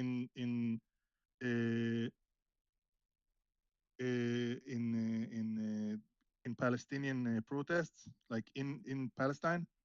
One of the most common chants. What, Allahu Akbar? No, forget that's common, but ilruch fil dam nifdi ala Aqsa, which means in spirit and blood we will retake Al Aqsa. Al Aqsa is Jerusalem. Uh, It's a war chant. right. A fucking war chant. So like when I say they have violent elements to their culture, oh, you're being racist, you're Islamophobic. No, No, I mean, there's. I've met a bunch. I've met a bunch of cool Muslims in my life. I have friends from Dubai. One of my closer friends is a dude named Tariel. Tariel is Israeli. Oh, He's also Muslim. Doesn't stop him from being one of my closer friends. there's no I don't way. hate people because of their religion. I hate people because they're my enemy. Uh, Normally, when someone likes to kill me, I tend to hate them. right. Like literally, there's been. Kind of a thing I have. That's one of the. That's one of the few things people just can't exactly accept when someone just wants to kill them just because they So exist. another element of hypocrisy by Hassan Piker. 1.2 The billion podcast that Tibetans. they are so listen, the podcast that they're responding to is a podcast that has approximately 1 million listeners. Uh Okay, huh. and they say, and Hassan says there's no point in criticizing him because he's not a person of influence. I'm sorry. If you're quoting things that are legitimizing violence against Jews and you have 1 million listeners, yeah, you're influential. Because on the same account, you can't look at a small protest of far right Israelis that is less than 500 people and say this represents a culture and this is influential when they want to kill Arabs, which, by the way, they're also wrong for that. Right. I think that, like, legitimately, the Jewish Power Party uh, by Itamar Ben-Gvir should go the way of the Kach Party by Rabbi Meir Kahane. It should be outlawed and be classified as a terrorist organization. Mm. The Israeli government in the late 80s and early 90s classified an Israeli party that had representation in the Knesset as a terrorist organization. We definitely self-regulate. As you should, but I mean, these Yeah, people, as this as far as I know them, at least, like this guy with the baby settlers, uh, just seems like. I mean, I don't. I can only assume this guy is just like pure. Like you say, he's Chank's nephew. Now I see Chank as someone who is beholden to his base. So his base are anti-Israel, anti-establishment, anti-West for the most part. Um, so any take you have is going to appeal to them because you don't want them to go, you don't want them to leave. You want them to stay, watch you, buy your merch, whatever. Um, young tourist streamer backs a mouse murder babies. Oh my god, this is all over the place. But that's what I think. Unless I'm wrong, correct me if I'm wrong. But that's what I think. The reason why at least Chank does the things he do because he's just trying to appeal to the people that watch him. well, again, you're giving him too much credit. First year holiday. I'll tell you why you're giving him too much credit. Thank first of all, if this was Thank like 8 or 9 years ago, I Uh would say maybe there's something to what you're saying. But I've seen this man in debates recently, and he's genuinely lost the plot. Like he's not only lost the plot, the plot divorced him, took the house, and got a restraining order. also keep in mind, Chank is, I mean, as shot in the dark it can may be. Chank is running for president, so he's trying to separate himself from the from like the Bidens. Mm. Um, who else is running? That's actually it for leftist wise. From Biden, so he's trying to like set himself aside by appealing to the people who are anti-Biden, and those people, And by and large, are anti-Israel. Um, can I say, can I assume that you're a Democratic voter? I'm assuming. I don't know. um, I'm more I don't moderate. assume. I don't assume gender, and I don't assume politics. I would say I'm more moderate, but if you were to ask me who I'm voting for in this election, probably Biden, just because he's not Trump. Campaign. The worst reason. I mean, okay, So but I already know the Democratic incumbent is going to be Trump. I mean, going to be Biden. So I don't really have, not to say I don't think Biden has done some great things, because he has. Um, I'm trying not to go on a long-winded speech when I say I'm voting for Biden, because I could give you more reasons why I voted for Biden, but Trump is, I mean, if this criminal case goes through, Trump might not be the candidate at all. But it seems like, as things are going right I now, think that if as far as I'm familiar with American law, he has a couple of cases that are state cases, yes, and those cannot he be has. pardoned. Say again. Cases that are not federal but are against the state are not viable for pardon. Like he can't give himself presidential pardon on a case allegation, like on a state case. Um, I don't think If you I can.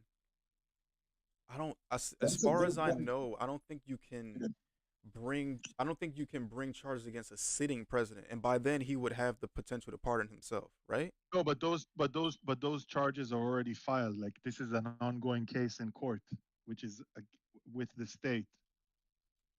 Right. So like Oh, I, again, the case would have begun before he was a sitting president. But I have to say, with the everything cases are coming up, both. if Say again. like if somehow The cases are this guy straight gets both. reelected, uh, Me, one like second, one second. like Go ahead, Arbel. if somehow this guy gets reelected in light of everything that came out in the last year or so, everything that's coming out in court, like y'all have the dumbest country.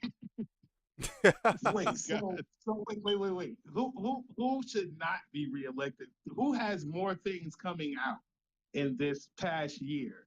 Is it not the Biden laptop and Hunter? And is that's a lot of stuff coming out? If that guy gets reelected, it's Did a I say shame. y'all in the lose-lose because they both suck? I mean, I would rank Hunter Biden's laptop way lower than an insurrection, personally. Hey, I you know what? It's funny you said that because I just had this conversation last night with some other gentleman. And I said to him, I said, listen, go back throughout your history books. You show me one insurrection that wasn't armed or weaponized. You can't use that word for a gathering. You can't use that word That for was people I not. can walking through the Capitol. I can use that word for a situation where an angry mob beat a policeman to death with a steel pipe. Again, you weaponized, right? That's a weaponized situation, but no one, Trump never stood there and said, hey, go do X, Y, and Z. The You guy know who? literally stood in front of thousands and thousands of people and told them to be as peaceful as possible because anything will be used against us in the media. You know how the fake news does. This is a dude that talked about a fucking Klan rally and said there are good people on both On both sides. sides, right? Stop. Bro, so now you're going all the way back to Charlottesville, right? Let me tell you about Charlottesville, Virginia. Did you know that Charlottesville, Virginia? I'm gonna tell you something. When people try to talk about the politics in my country, they go all the way back to Deir Yassin, which is like 1948. Yeah, I can go back to Yeah, it's Charlottesville. That was like important. 5 years No, ago. Also, keep it's in good mind, for it. keep in mind, Arbel is not in America. He lives in Israel. Arba, okay, cool. Well, great Like talking to you. I genuinely don't have a dog in this race, bro. Right. I'm as objective as you can be. He got his own Appreciate it. horrible I president could tell to from a deal little with. bit that I could tell from a little bit that I heard when I came on the call. But when you talk about Charlottesville, I will add this information. Now that I do know that you're not from the States, the Charlottesville is one of those unique places that has not just a mayor, but they also have lieutenant mayor. Okay, they have a black part of their city, and then they have a white part of their city, right? In Okay. Charlottesville, That's insane. That's fucking insane, dude. yeah, no, it's crazy. The people who were clashing at the rally that we all saw in Charlottesville were Antifa, that's one side, Jesus. and then you have neo-Nazis on the other side. Well, like, surely it's Bro. So And you have Antifa are some of the most ridiculous people I've ever seen in my life. Like a bunch of fucking. I totally agree. Like it's a bunch of fucking soy boy beta males that are simping for communists. Like motherfucker, read a book, eat a steak, run a hill.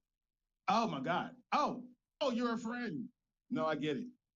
I totally get it. It's unfortunate though, but in that situation, you have the president coming on and he's trying to tell people like, listen, I don't want to say either side is good or either side is bad, right? There's good people on both sides, or there's bad people on both sides, is what he was left saying. That's a political statement. But to say that the guy, began an insurrection by saying, hey, let's charge the Capitol. Not only would it not make sense for the fact that you're going to be overpowered by the American military, clearly, it also doesn't make sense because the reason those people were gathered there was with all of the hope that our nation would finally overturn a bogus election. People was actually. I can tell you this: they can have their boogaloo if they want to. I don't have a dog in the race, but to say that he didn't rile them up is a stretch. Come on. Let's be honest. Again, I don't have a dog in the race here. I could not give a fuck less about Trump or Biden. They hardly affect my life because at the end of the day, like the Israeli lobby in American politics exists with or without them. But like, come on. Let's call a spade, my friend. Come on. Nah. And also this dude in recent let's forget about January 6th and let's forget about Charleston. Let's talk about 2 weeks ago when this dude was basically quoting Mein Kampf verbatim when he was talking about immigration. Motherfucker lost the plot completely. Like this dude literally said immigrants polluting the blood of our nation. Like you put that in black and white over some 1939 German Wehrmacht music, and that's Mein Kampf. Basically, except he was talking about brown people. Everyone has the people that they hate. He was talking about gang members exclusively. I don't think he was talking about any particular group. When you're anytime you flood a country's border with illegal immigrants, you're going to tank their economy. All you have to do is come into the country legally. That's it. It's not like we don't have an application process. Wait. Say that again? It's not like we don't have an application process. All people have to do is come into the country legally. No, but what we have going on at the border with the flooding of the border is going to tank any nation. You could look back throughout history. Any nation that opens up its borders, their economy tanks shortly after.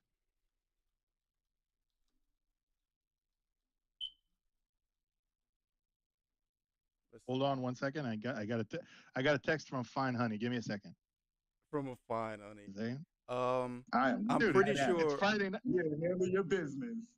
I'm pretty sure it's Friday night and my daughter's on a sleepover. Daddy might get lucky tonight. Hold on. Hey, let's go.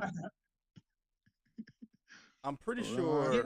I'm telling you, Zay, you got to be careful with open borders. Anywhere, any nation, the economy will tank, and those people who have a vested interest, families, businesses, and such, are going to end up suffering. Wait, because No, listen, why would you guys clearly have a problematic issue with the Mexican border, and clearly there's an issue with the cartels, and clearly there was a lot of government agendas there that allowed the cartels to get empowered over time. But again, this is a nuanced issue, and I'm not getting into it because I'm so not well versed enough in it to actually have a proper discussion on it. I'm not even gonna try. I only talk about mm, things that I genuinely understand in depth. okay, But I'm curious why you think illegal immigrants. So let me ask you something. Um okay, how long have illegal immigrants been coming to the country? Probably like since probably the last 10 years, right? Something along those lines, 5 to 10 I years? have wait, what? I genuinely have no idea. No, I'm I asking me. genuinely have no idea. I'm No, asking you. no, no. This is not anything that's new. This is not a new 10-year issue. The problem is the laws and putting something in place that both sides can agree upon. And that battle's been going on since I've been here, bro, since like the 70s and 60s. It's always been an issue to my knowledge. Okay, so if um if illegal immigrants have been a problem for that long, and illegal immigrants would lead to a decline in the economy, why has the U.S. economy been growing steadfastly for the past 10 years? Even That's what I, capitalism looks like. okay, but you just said that Growth illegal of immigrants would tank the communism. economy. It would take more than one small, well, or whether small or large. It would take more than just one issue So to take an I economy can give apart. you I can give you how it affects the economy from an Israeli perspective Okay, if you want to hear it, because go like ahead. we do have an issue of immigration, because when we had the issue with people coming in from Darfur and Eritrea and running away from those conflict zones in Africa and coming in through Egypt, uh, what they kind of take over is the low grade, low paying job, like working in storage management somewhere, or like unloading trucks somewhere, or dishwashing in nightclubs, shit like that. Uh-huh. So does it tank the economy? No, but it does take jobs. I mean, but it's really proportionate depending to how many people are coming in comparison to how many jobs there are in the market. Uh, Then- it's really like dependent on the situation that your specific country is in. Yeah. And in the US, we have social welfare programs that are meant to help legal citizens and legal immigrants. Um, and I can tell you that those dollars are spread thin right now because plane tickets and all different types of things are being done and put in place to support a population that technically shouldn't be here. I don't have a problem with the people. It's the system that needs some sort of fixing. You're having a hard time? Cool. Fill out the application and work with the embassy. U.S. has embassies everywhere. So, Maybe I'm making it too simple, but it can't just be come here, we're your savior. It's not going to work. but then that's the consequence of America's imperialistic attitude, right? We have reach all over the world, so therefore people are going to see us as the beacon of safety and security and want to come here. They're not going to try to go to Europe. They're not going to try to go to China. They're not going to try to go to um uh other countries. They're going to try to come here. Oh no, they are trying. Other countries have issues with immigration also. Yeah, They are but trying to go anywhere that's better than the place that they are. Now, I wouldn't say that necessarily U.S. imperialism caused them to want to leave or have to leave their place. We don't know that for sure. What we know is that they're trying to come in, right, to a better place than where they are. America for as long as I can remember, and even before that, has pushed this land of the free, home of the brave, um, come here for a better life. Um, uh, I don't want to say propaganda. I mean, there's good propaganda, so it is propaganda. It's not a bad thing. Um, but what comes with that is that the people who are not as fortunate in other countries, in other lands, want to come here because they see it as an opportunity for a better life. You can't push that narrative and then at the same time be like, oh well, why are these people coming here? They're coming here because you push the narrative abroad. Um, well, that would be me totally denying the fact that we have liberal politicians in the U.S.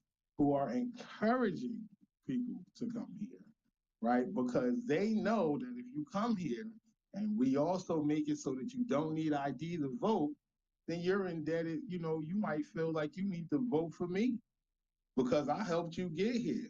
So it's a Wait, who political said you game being don't need an played ID to on vote? all Who says you don't need an sides. ID to vote? There, there, there's constant pushing. Every time we bring up IDs for voting, it's like it's racist, but you don't need an ID to vote. What? Y'all lost me completely, I'm dog. so sorry. We got into American Voter ID. USA.gov. Each state sets its own voter IDs, and most require voters to bring identification to vote in person. Note that voter ID laws. If you need to bring an ID to vote, your state, based on state. Let me see. And what's the Democratic stance on that policy? What policy? On voter ID. Where did the Democrats stand on voter ID?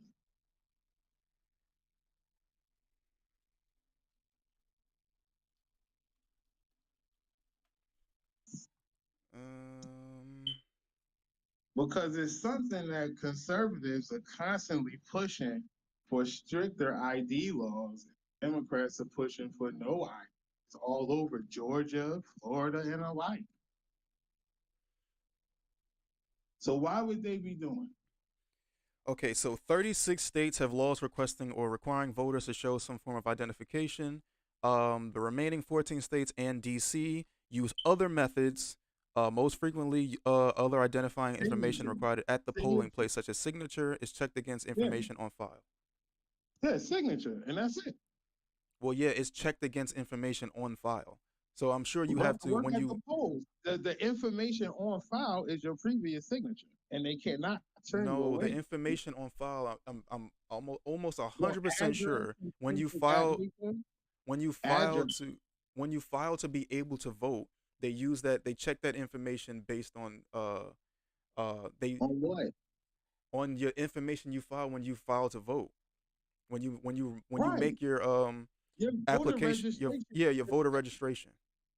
Yeah, it's an application. You put your name, your address. That's it, and telephone number.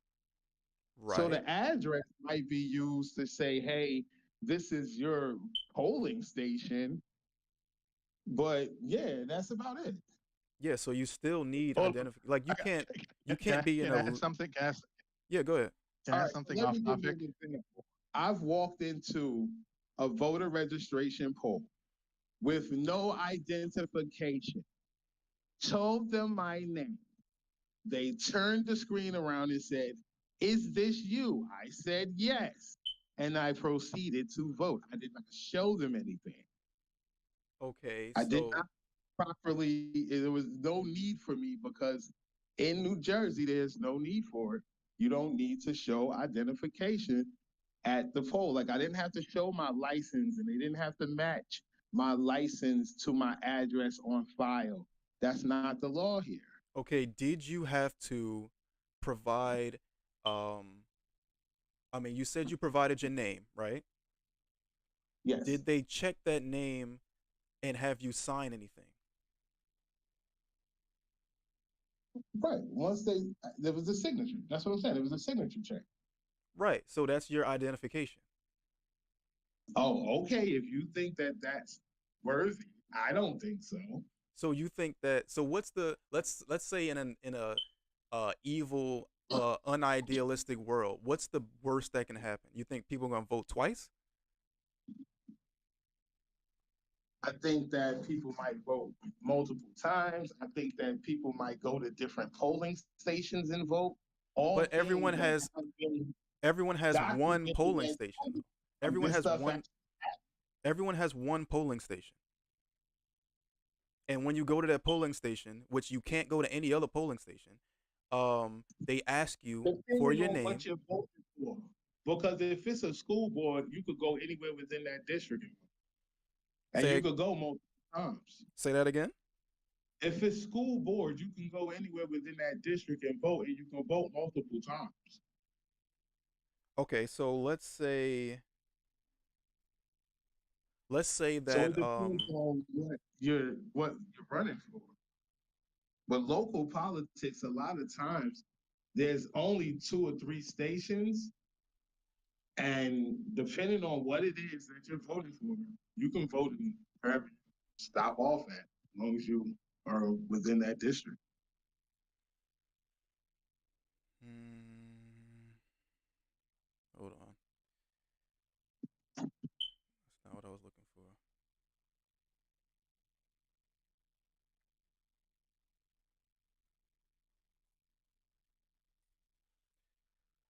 Um in the US, where you can vote depends on the state and the local election board where you live. Frequently, every polling place has access to a database of everyone registered to vote, and of course, the address where they allegedly live.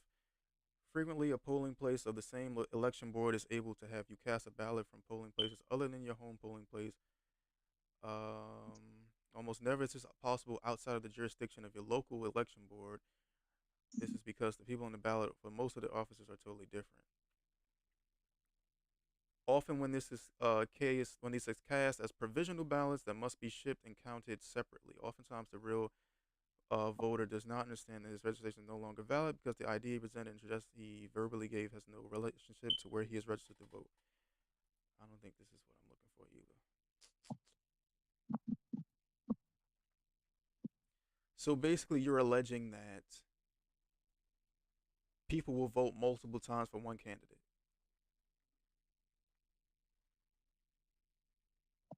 Where yours is located is ours, and if you can change your polling place. Because I'm seeing that you would have to, if you want to change your polling place, you would have to um, either do it online I or just cast. want to prevent, my main thing is preventing voter fraud and the different types of voter fraud that come from lackadaisical identification. Okay, let me ask you, how much voter fraud do you believe was in the last election?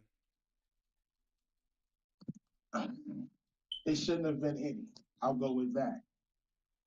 I'm not going to say what it was because there's a huge debate surrounding and crucifying any type of election denial. So I'm not even going to get into that. But I'm going to say, as a citizen, my hope would be that my nation would be able to produce an election with zero fraud.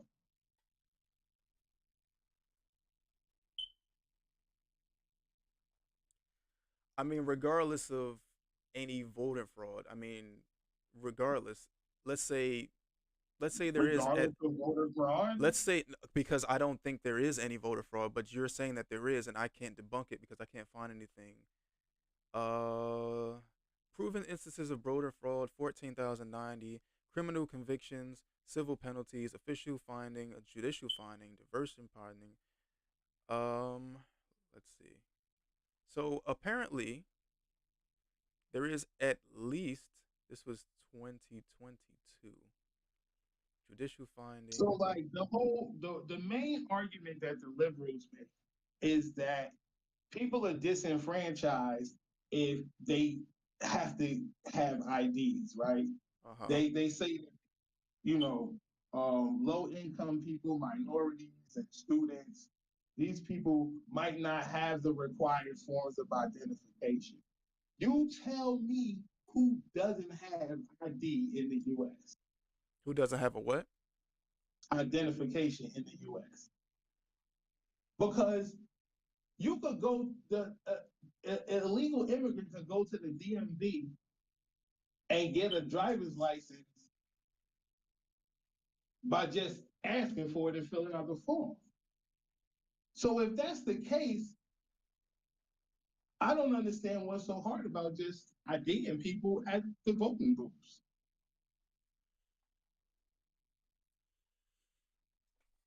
I mean, I don't either. I just see that 36 I mean 14 states just don't do it, and New Jersey is one of them. They just take your signature. I know because when I voted last, they just took I mean, as far as I remember, they just take your signature.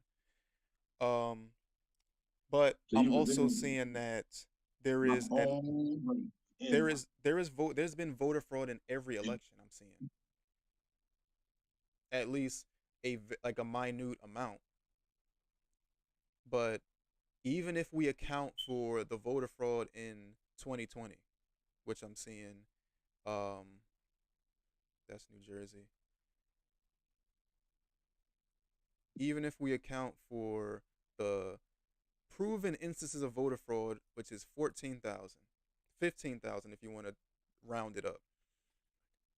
If that was all, let's say, votes for Biden, it still wouldn't have swayed the election either way. Not even by the smallest minutia. And that's why I don't want to get into it because I don't want to say whether it would have swayed it.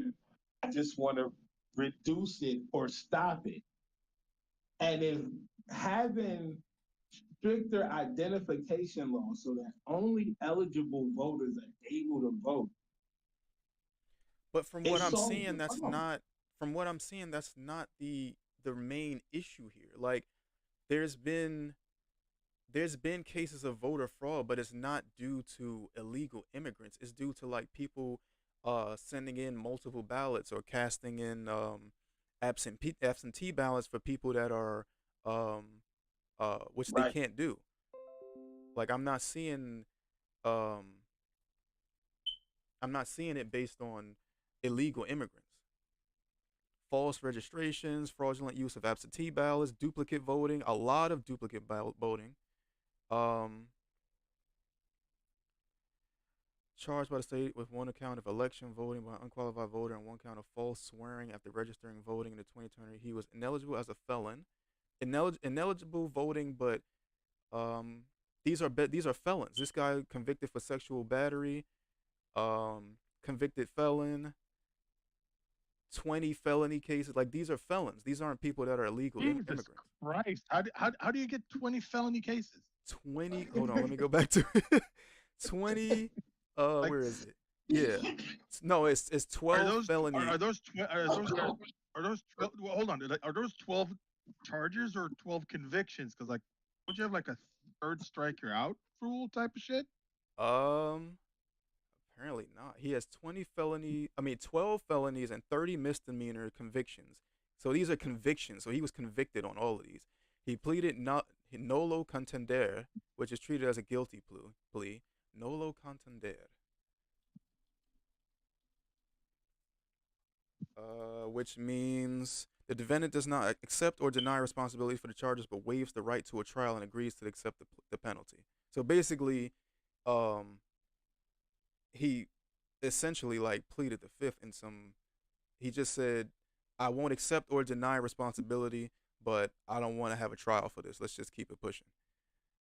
Um, he was sentenced to 3 years probation, ordered to complete 50 hours community service, and assessed just fines.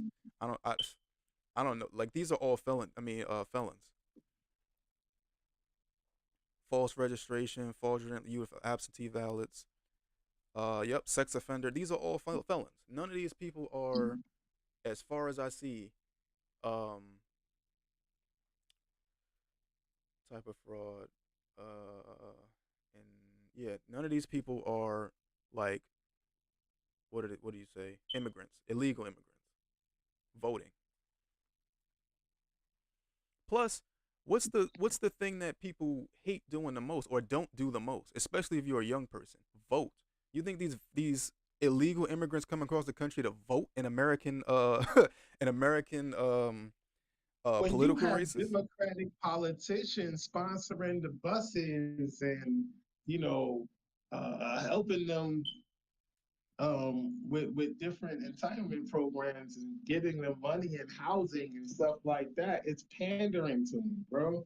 And those are the funds that are just flipping, flipping, flipping. So the When you got a huge population of, let's just say in the social program, in the social welfare system, those type of funds that are being used in that arena, just me personally, I feel like they could be used in other places.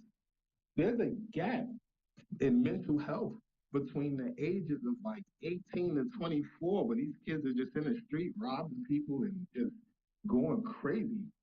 Um, and Do you there's think that's a no mental health resources. issue or just like a um kids not having anything to do, like after No, school I think programs? it's a direct mental health issue because what happens is the kids that are in residential treatment programs that go from, let's say, 12 to 18, once they phase out and they no longer have that government sponsored housing and medication, they're just put out into the streets and a lot of them end up in the train stations and committing crimes and things because they're off their medication.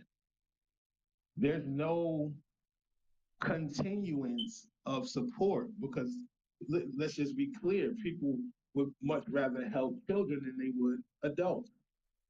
So we don't have a system in the states in place to help care for these people. A lot of these homeless people and people who suffer from mental health issues who are like really out wreaking havoc, hurting, robbing, and doing all types of crazy things.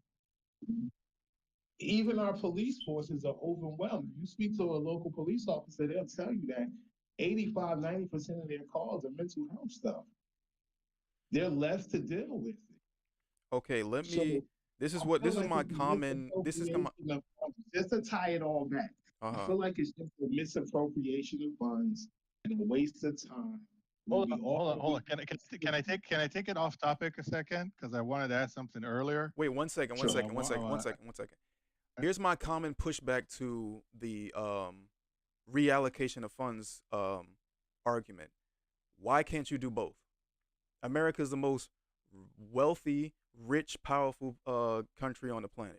If your argument is that money is going to illegal immigrants and it should be going to the actual citizens, why can't policy be implemented that helps illegal immigrants and the citizens that are suffering mental health issues?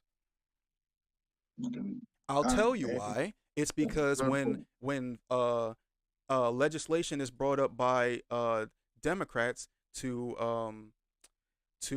enact certain policies that are social in nature, they get challenged and or vetoed by Republican lawmakers. I'll say this, and then I'll let the brother go ahead because he's been waiting. I'll just say they could if they'll do it within the law. Don't break the law to do it. Okay, that's it. Just follow the Constitution and the law and get it done. But if you can't, then don't. That's it. All right, go ahead, Art Bell. I'm gonna ask a question that's not political at all, but just taking advantage of the situation where we're three hot-blooded males with high levels of testosterone, so it appears. Where do y'all stand on CrossFit chicks? CrossFit chicks. I think CrossFit is the lamest thing ever. But the women, they tend to be tight and they tend to be fit. Even if they swing their arms in the bar and don't do a pull up a day in their life, they end up being fit. So So the I'm the chick I'm texting is a CrossFit coach that also competes in Olympic weightlifting, and she like fine as fuck is like a hardcore way. Like she got a side cut and a bunch of fucking tattoos. damn. But like, how do I share a fucking photo with you? Like, do you have an? Can I inbox you on Discord? I Uh don't want to put this on. I don't want to put this on stream and shit. yeah, Like, yeah, yeah. Send it, put it in the Discord. shit. How do I put it on Discord? Hold on. I have no Just idea how to just upload anything hit the to plus Discord. button. Hit the plus button. Oh wait, yeah, hit the Hold plus on. button. Hold on. I'm getting a good. I'm getting a decent photo. Hold on.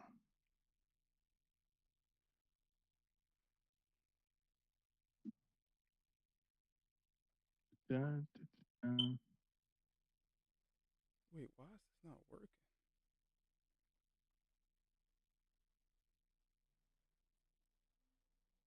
Uh, I am so technologically fucking dumb. Hold on.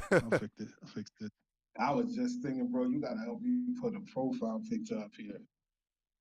Click the. I don't know why I didn't ask you initially. If you click your face, or your little circle-y thing, It'll bring you to the profile. Hold on. Activity, user info. So more. Oh, it's not gonna come up for me. But if you go into the top right, Oh, it'll say edit profile, and you should be able to add a show. Okay, show chat. There, I got it. I got it. Hold on. Load file. Da, da, da, da, da, da, da. Take the shit out. Oh, Put it in the Discord chat. she's cute. And Told you. Yeah, she's cute. very And strong. And she jacked too. Like I need that shit Right. in my life. yeah, those be the best ones. I'm telling you. She's definitely Bro, cute. like a chick that could get under a bar and just say, fuck it, I'm gonna snatch this shit over my head. That's my type of chick, man. That's just fucking perfect. Told it's fucking awesome. What you on Tinder or something? No, I actually just randomly got in touch with her through a mutual friend. Oh, okay. Yeah, nah, that she would be perfect for you. Yeah, like your friend don't know me like that, but I'm like a pretty serious athlete. Yeah, he Kinda. big. He big. He like what you like two. You said you walk around like 245. Okay, so if it's not competition season, I walk around 245. I compete in jiu-jitsu 225. Mm. Yeah, I don't enjoy walking around in 225 because like at 225 my body fat's fairly very low. That's not a very pleasant feeling. But like at 245, I'm just a little too heavy and not light on my feet enough to be as athletic as I want to be in jiu-jitsu. So 225 it is. I've been trying to do this for a minute. It won't work. But yeah, if I was you, I'd have her Talk come over. like we talked about your lifting and shit. Like what are your numbers? What are you putting up like deadlift and squats and shit? You know what's funny? You're gonna be mad at me. I don't do no deadlift ever. I don't do I don't no. I don't I okay, so here's the thing. I don't get mad. I just the foundational strength that you build with those core lifts, which are the deadlift, the military press, the bench press, and the squat, is strength that you project into other movements that are sometimes more efficient biomechanically for hypertrophy, which means gaining muscle. Uh Just building that foundation of strength in those exercises, like getting into a point where you can comfortably deadlift 400 pounds, comfortably squat 315 pounds, comfortably benching 225 pounds. For the average male, that's enough strength to take into uh, other exercises where they're more mechanically efficient for gaining muscle and doing those under a load that's significant enough to encourage the body to build muscle. Getting stronger is never a bad thing. Cause I Like mean, I don't squat as heavy as I used to. mm, I don't do as many free weight squats as I used to like back in the day. I do a lot of belt squats these days or hack squats. Like I would get under 780 pounds back in the day and do that shit for a double. I don't do that shit no more. the reason I don't do, cause I do bench. I bench 225 comfortably, easy. Everybody benches. Everybody benches. Yeah, it would be weird if I didn't bench and I just did deadlift. But deadlift, how do I put it? I don't know. I never got into it, and then So I heard a lot of horror stories of people like pulling their backs and being injured, and I was like, m- yeah, nah, I'm good. my, I was, my heaviest bench was uh, just slightly over 500 pounds, uh, and with dumbbells it was the 170 no 180s. That was the heaviest thing. Doing heavy dumbbells for a bench is a fucking hassle. it is. Like people It's harder than the bench. people don't I it's mean, not the bar. it's not the lift. It's not the lift. It's the setup. Uh, Getting a very heavy dumbbell into position. Let's say that you're doing incline dumbbell presses. Mm. Getting 150-pound dumbbell or 160-pound dumbbell in a position without getting hurt, without rotating your elbow too much and fucking up your shoulder and shit, is a big ask. Like it's annoying. Yeah, it is. Like that's like the like but like at my biggest um I was roughly 300 pounds at 6'2" at my biggest. Jeez. I'll put that shit up on the Discord because that's like you got to see that shit. I was fucking jacked as shit. Yeah, I that's was way huge. bigger than I am right now. That's huge. But I'm saying it in advance. Uh, I was on all the gear. I I was was gonna like on say all I, the I gear. didn't want to. I didn't want to assume. I didn't want to assume. But I was about No, to no, ask, like, I'm flat out saying it. I was on all the fucking gear. Let me find Joe um Biden, Donald Trump. let me find a couple of photos from back Meet. What you think there. about Colorado kicking Trump off the ballot? I don't know enough about the situation to give like an informed opinion. Oh no, I was talking. I was talking about meat. I Uh was talking about oh, I think it's unfair, right? I think that it's a little immoral. I can't really say that for sure. So I think that it's gonna be decided in the Supreme Court. It'll probably be overturned, um, just because there's no precedence for it. It was check out bold. check out the di- check out the Discord chat. hold on, I'm about to right now. What do you mean there's no precedent for it? Oh yeah, yeah. But I was on all the fucking gear here. Like I was literally Jeez. like like my blood type was basically Mexican supplements at that point. But I was like No. Jesus. I was benching 500 pounds. I was deadlifting about 835 pounds. I was squatting close to 800 pounds. I was doing military presses with fucking 350 pounds. It's fucking insane. Yeah, you should have competed. I Yeah, I was was going. just So about there's a to place. say. I was training. Like there was like a brief few years where I was really heavy into bodybuilding. Uh, It was like a moment in time, and I really got into it. And first of all, something a lot of people don't know: being that big is fucking annoying. Do you know how comfortable it is to live at 300 pounds? I'm not the tallest dude. I'm like maybe 6'2", maybe uh. like on a very tall day.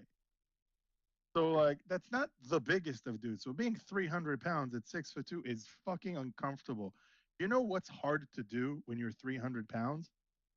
Everything. Everything is Yeah, I hard. bet. Going going up a flight Body of stairs clothes. is hard. Oh, Tying your shoes, putting on your socks is hard. oh shit. Like I was so uncomfortably large that in order to like put my socks on, I would have to like lay my Oh, why thigh you do across the bed kind of while I was sitting on it and kind of put the sock on sideways. that? I couldn't just straightforward put the sock on. Just day to day things was just a hassle. Everything is a hassle. Like you get winded going. I lived on the third floor of an apartment building with no elevator. That was a fucking nightmare. Meat. Yes, sir. Colorado's highest court found that Trump incited an insurrection for his role in January 6th attack on the Capitol, but said he could not be barred from the ballot because it was unclear that the provision was intended to cover the presidency. But as of what is this? When is this? The 19th? I'm pretty Yeah, sure as of today, Colorado has 100% removed them from the ballot. yeah, they have. They have. The the federal Supreme Court, I mean, will probably overrule it. What makes you think that? Just because federally there's no precedence for it. He hasn't been convicted of an insurrection. So, But why you wouldn't know, they? Why wouldn't they legally, wait for their it's ruling because until the judgment of the case, like the ruling? they, in order to do so, they probably have to push off the election. And Or he you would got to just have to remember, be, it's not or like there's 30,000 people are. supporting this man. You gotta remember, talking about 44 million voters, or half the voter pool from the last election. So you can't just one off these people. You're gonna want, if anything, the entire legal procedure to be followed through with. And there's Yeah, not but even enough time. I literally think it was just even to make that move. I feel like it was showmanship, just something else to dog and So pony show. I got to ask a question, like as an outsider looking in, how much Trump devotion and adoration is the result of him actually being a good representative politically, and how much of it is lack of better options? you want me to answer that, or you want? I'll let me answer that Yeah, first, Both and then of I'll. both of y'all can answer that. I'll I'm let genuinely interested in me what y'all answer opinion. first, and then I'll answer after. All right, Mhm. so I will say uh, Trump being an outsider, like the U.S. was thirsty for an anti-establishment politician. They wanted somebody different than the Bushes, the Clintons. They wanted someone outside of the DC swamp. So they got Obama and found out swiftly that it was the same thing. So Trump coming from outside and being different, the nation supported that because his whole push was to get rid of the corruption and to drain the swamp. That's what everybody wanted to see. But then, to be honest with you, people just feel like the swamp is much bigger than we could have imagined. And I don't know if he is the fire is behind him the way it was previously in 2016. I think that now there's a lot of people who are hopeful, um, but at the same time, it's a lot of incompetency on the other side. So it's not like anybody is saying, okay, we realize the swamp is bigger than we thought. We know that Trump is not the answer to overthrow or to drain the swamp or to fix the nation itself, right? It's but still on the other side, again, they gain power again. It just seems like the nation is failing because of it. Um, Inflation is killing everything. Uh, you know, so that's my concerns about the economy. It's because of the inflation. When you're a taxpayer and your funds are just used to fuel whatever, whenever, however, and you have to deal with it in your gas prices and your tax prices and your kids' education prices, it gets annoying. So, no, Trump doesn't have that fire that he of support that he had behind him previously. You know, And I I've kind of came to a realization about something. Like, what is the biggest problem with, like, not just American politics but American discourse in general currently? Like, which what leads to the division, like between people on the most stupid shit? Uh, Somewhere along the way, people have lost their ability to accept imperfect allies. Now, what I mean by that is, let's not get into specific issues, but let's say there are 10 points of contention on a political subject. Okay. Mm-hmm. We agree on 7 out of the 10 points of contention. Those 7 things, when applied together, will do good to the general public, right? Uh huh. The 3 things that we can't agree on are going to be what everyone from both sides fixates on and will use to vilify the other side. And the 7 things that are in agreement and are common sense kind of get thrown by the wayside. And the only people who are losing are the public. And this also trickles down to political conversation, even like in online streamers.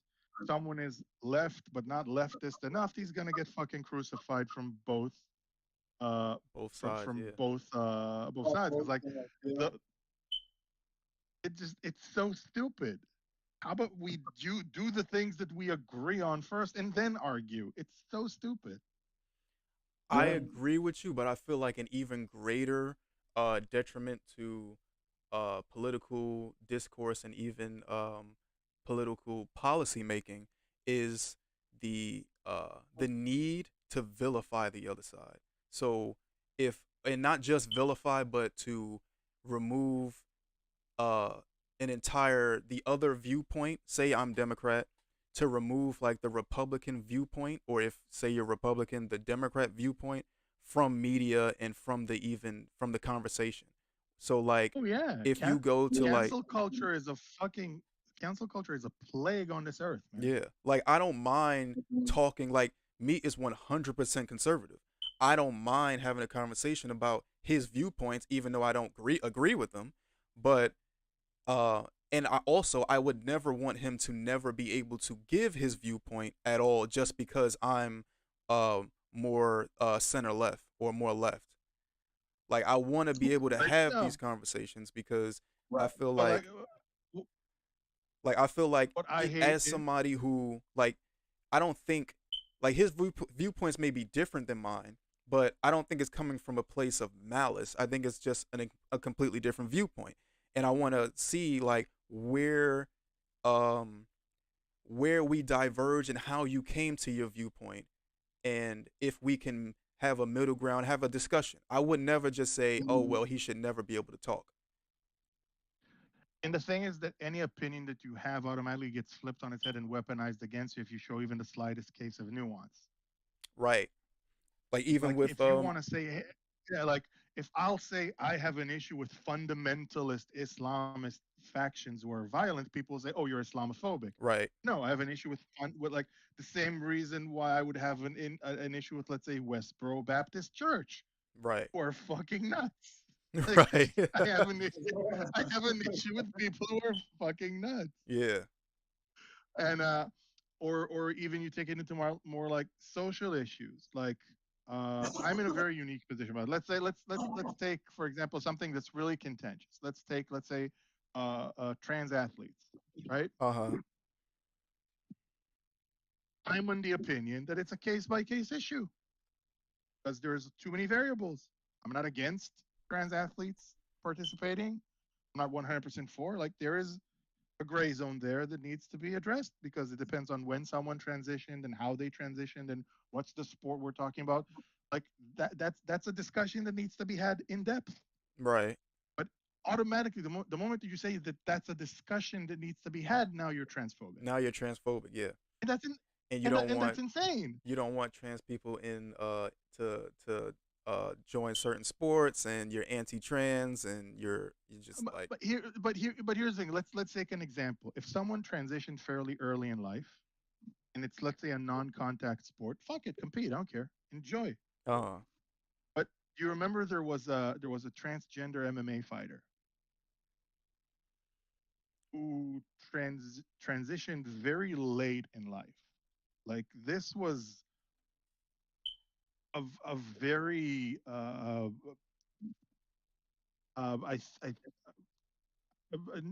Fallon Fox. That's the name. okay. If you look at Fallon Fox, like you can Mhm. tell that the transition happened fairly late in life, and there was a lifetime of building musculature and a physique that carried a lot of testosterone. Uh Right. Like if you look and if you look at the fight photos, like there's a clear discrepancy there between her and who she's fighting. And those fights were barbaric. Now, yes, eventually she did lose to a very high level MMA fighter, huh. but Jesus Christ, if you look at those earlier fights, and this I'm saying this as an MMA fan, like MMA fights are sometimes brutal, but those things were savage. Like that's a situation that maybe someone could have applied better thinking to. Like I don't mind like there was a transgender weightlifter in the Olympics. Uh That's a non-contact sport. I don't mind that at all. Knock yourself out. And at the end of the day, like she definitely did not have an unfair advantage going into that competition, and the results reflect that. By all means, as long as the situation does not provide the participant with an unfair advantage, fucking have at it. Like Right. that's my opinion. But someone will take that opinion, even though, as you can see, I'm clearly fairly positive about it. They'll say I'm transphobic because I Right. have that nuanced opinion, and that's an insane way to have discussions. Yeah, I feel like there's gonna Right. be people on all sides that are just riled up and take the stance of if you're not with me, you're against me. I personally, when it comes to the trans issue, I started very progressive and I was so, well, just let them do it, who cares? But as I started to hear more sides of the issue, I really started to go into the fact I started to believe that it was too, how do I put it? Too nuanced and too difficult of a situation to figure out right now, unless a body comes like a um trans sport board, like I mean like organization comes in, or board, and uh provides clear rules and regulations for when it's okay for certain trans individuals to go into certain sports. I feel like it's just not, it provides too much of So, an unfair so uh here's my view on it, and this is like in general for social issues, not just LGBTQ stuff. okay. There has to be a balance between someone's freedom to express themselves, which they absolutely should have, Mhm. and their freedom of speech, and now, clearly just making her basic human rights, which in a lot of cases, listen, there is a lot of stuff that's been done to LGBTQ individuals, specifically in the trans community, that's just fucking awful. Right. Let's just agree with that. So their desires to express and be accepted and to do things out in the open should find a balance with, but where is that causing someone discomfort? Now, depending on the issue, the someone expressing discomfort might get the reaction we have, well, go fuck yourself. They're allowed to exist in public space. But there are other issues and other situations where it's not that cut and dry. And okay, this is where we need to like find the middle ground. Right. Like, but again, no one is willing to have that nuanced discussion. Are you watching the Fallon Fox fights? Yeah, I caught it for a second. Yeah. That it was ooh, Yeah, that was like rough. I told you that that shit was brutal. Like Jesus. it's it's the I'll give you the best example of comparison that I have. You remember early Bellator fights? There was a fight between Gina Carano and Chris Cyborg, right? Was it? So this was peak steroids Chris Cyborg, right? This was at a time in life where Chris Cyborg was built like me. Look up Gina Carano versus Chris Cyborg. Like the visuals from that fight are fucking haunting. Like look at images. Don't put a video. Just Oh god. do the Google images. All right. Oh, it was fucking Strike Force. This was real. Like first of all, this was like peak Winstrol, Chris Cyborg. She has a jawline like mine. Uh Look at the pictures from the weigh-in. One is an athletic woman. The other is just a fucking bodybuilder. yeah. And yeah, and like Chris Cyborg, who regardless of steroids, is a fucking terrifying fighter. Like Yeah, she's she's a a machine. legitimate world. She is a Okay, machine. so a few accolades of people who don't understand like how terrifying Cyborg was in her prime. Cyborg is a legit Brazilian world class Brazilian Jiu-Jitsu brown belt under Cobrinho, who's a very well respected instructor and world champion in his own regard. Uh He I think medaled in a world tournament for purple belts in Brazilian Jiu Jitsu. He went into a kickboxing match with a world champion kickboxer and really looked fantastic in that fight. uh Like she was a terrifying fucking individual. And Gina Carano was a very good athlete, but not remotely close to her level. Like you have to understand, Chris Cyborg went undefeated for like fucking 12 years, I think. damn. Chris Cyborg didn't lose until she ran into Amanda Nunes, who was basically Chris Cyborg 2.0. 2.0, I mean, yeah. Amanda Like Nunes is Chris Cyborg arguably one of is literally the best MMA female MMA fighter of all time. Amanda Nunes is the fucking goat. Yeah. the goat. Literally the only blemish on her record is her fights with Valentina Shevchenko, who is possibly the most complete female MMA fighter ever. Like Valentina Shevchenko is basically Yuri Boyka with tits. Uh, She's a terrifying woman. Like no, Amanda she's a, Nunes I mean, literally was built to fight. Like, look at her. She is built to fight. Like, listen, God bless. Amanda Nunes has knockout power that's on par with men of her weight class. Yeah. She knocked out Cyborg. Did she ever lose? 23 and 5. I'm not Yeah. sure. I think yeah, but like most of her losses were very early in her career, Oh, okay. and there was a lot, and like it's the difference. Okay, so the records are a crock of shit because people kind of build their education on like boxing records mostly. And boxing records are the most like fiddled with bullshit in the world because like in boxing you could have two losses and now you're a bum. Right. Because everyone to build their records They and to try to become be a contender undefeated. they fight a bunch of cans. Right. So they Like, could have that undefeated record. You have any idea how fucking impossible it is to be undefeated in MMA? Like, Yeah, it's this is why people look at guys like John Jones and Habib Nurmagomedov the way they do. It's like genuinely the only loss John Jones actually has is by disqualification by the yeah. dumbest rule in the history of I MMA. was gonna say. I mean, I consider him undefeated. John Jones is probably like the best. Is literally, they say the heavyweight champion is the baddest man on the planet. John Jones is the baddest man on the planet. Literally. I hate John Jones, but I disregard that Mark Hamill fight. That never happened. Yeah. That never happened. It just never happened. It's just ridiculous. But and John Jones is literally the MMA fighter that I hate the most. I mean, he definitely does a lot to be hated. I just think his record speaks for himself. You can't hate him as an MMA fighter. I don't hate him as a fighter. I hate him as a person. Like, yeah, as a person, like, he's horrible. You can talk your trash. You can talk your trash. You can do your drugs. Who am I to judge? I'm not a perfect person.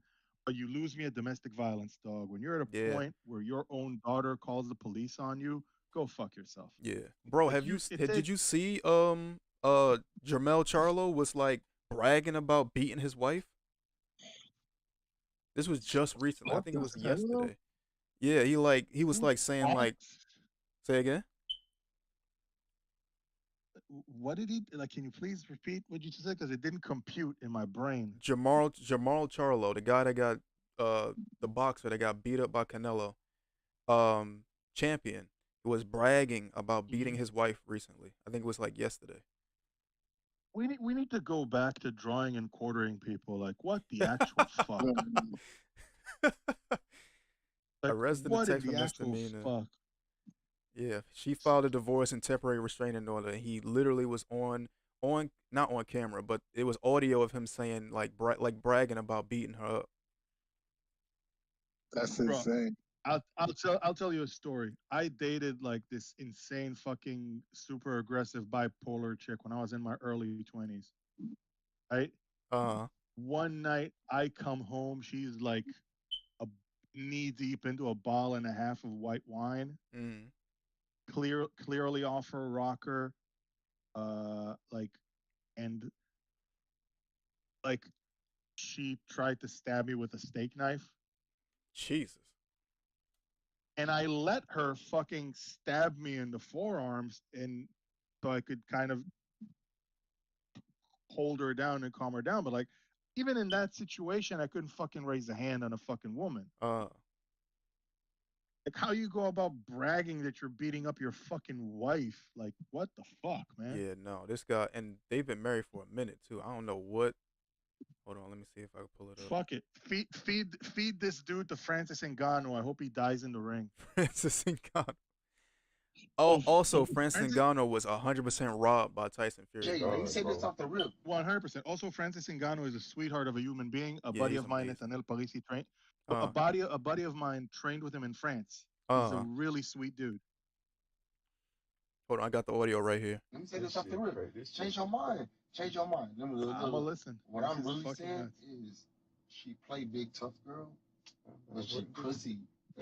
Bro, this is bad. I don't want to find out. Bro, look. I thought she was tough, bro. I thought, all right, hey, I'm gonna do. Hey, can I show you?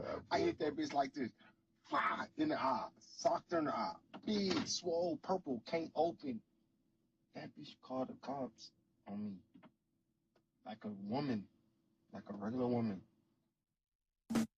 Oh, feed this motherfucker to the megalodon. What Yo, the fuck? she called the cops like a woman. What you think she's supposed to fight back? You a world champion boxer. Which even if you Bro, was forget world champion boxer. You're a big athletic dude. That's Right. a fucking female. What the fuck you on? I don't know. Some dudes honestly Dog. yeah, that shit actually annoys piss me like, off. Jesus Fuck, Christ. I wish it's a shame his mama didn't swallow him. Holy shit. What a waste of a human being. What an absolute waste of a human being. I can't believe that fucking soul occupies a human body, taking up fucking oxygen and space and food. What the fuck? Not even human, because that's just evil. And then you bragging about it to other people who just like, wow, that's crazy. Like nobody went and was like she acting like she tough. She pussy, bro. You're a fucking pro boxer. What you on?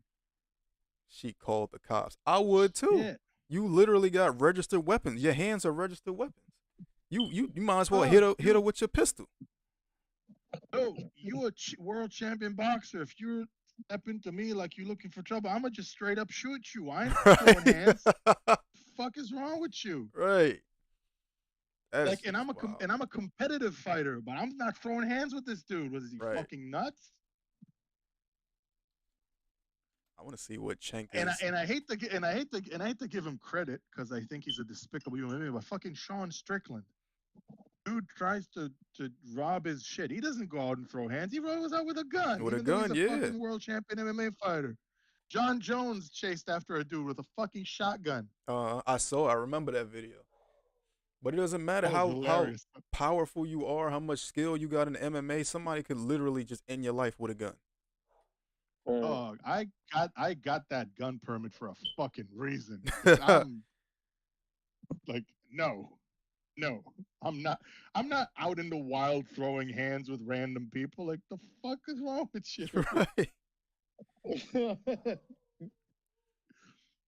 I wanted to see polling on how much Cenk is, how many points Cenk has in the presidential race.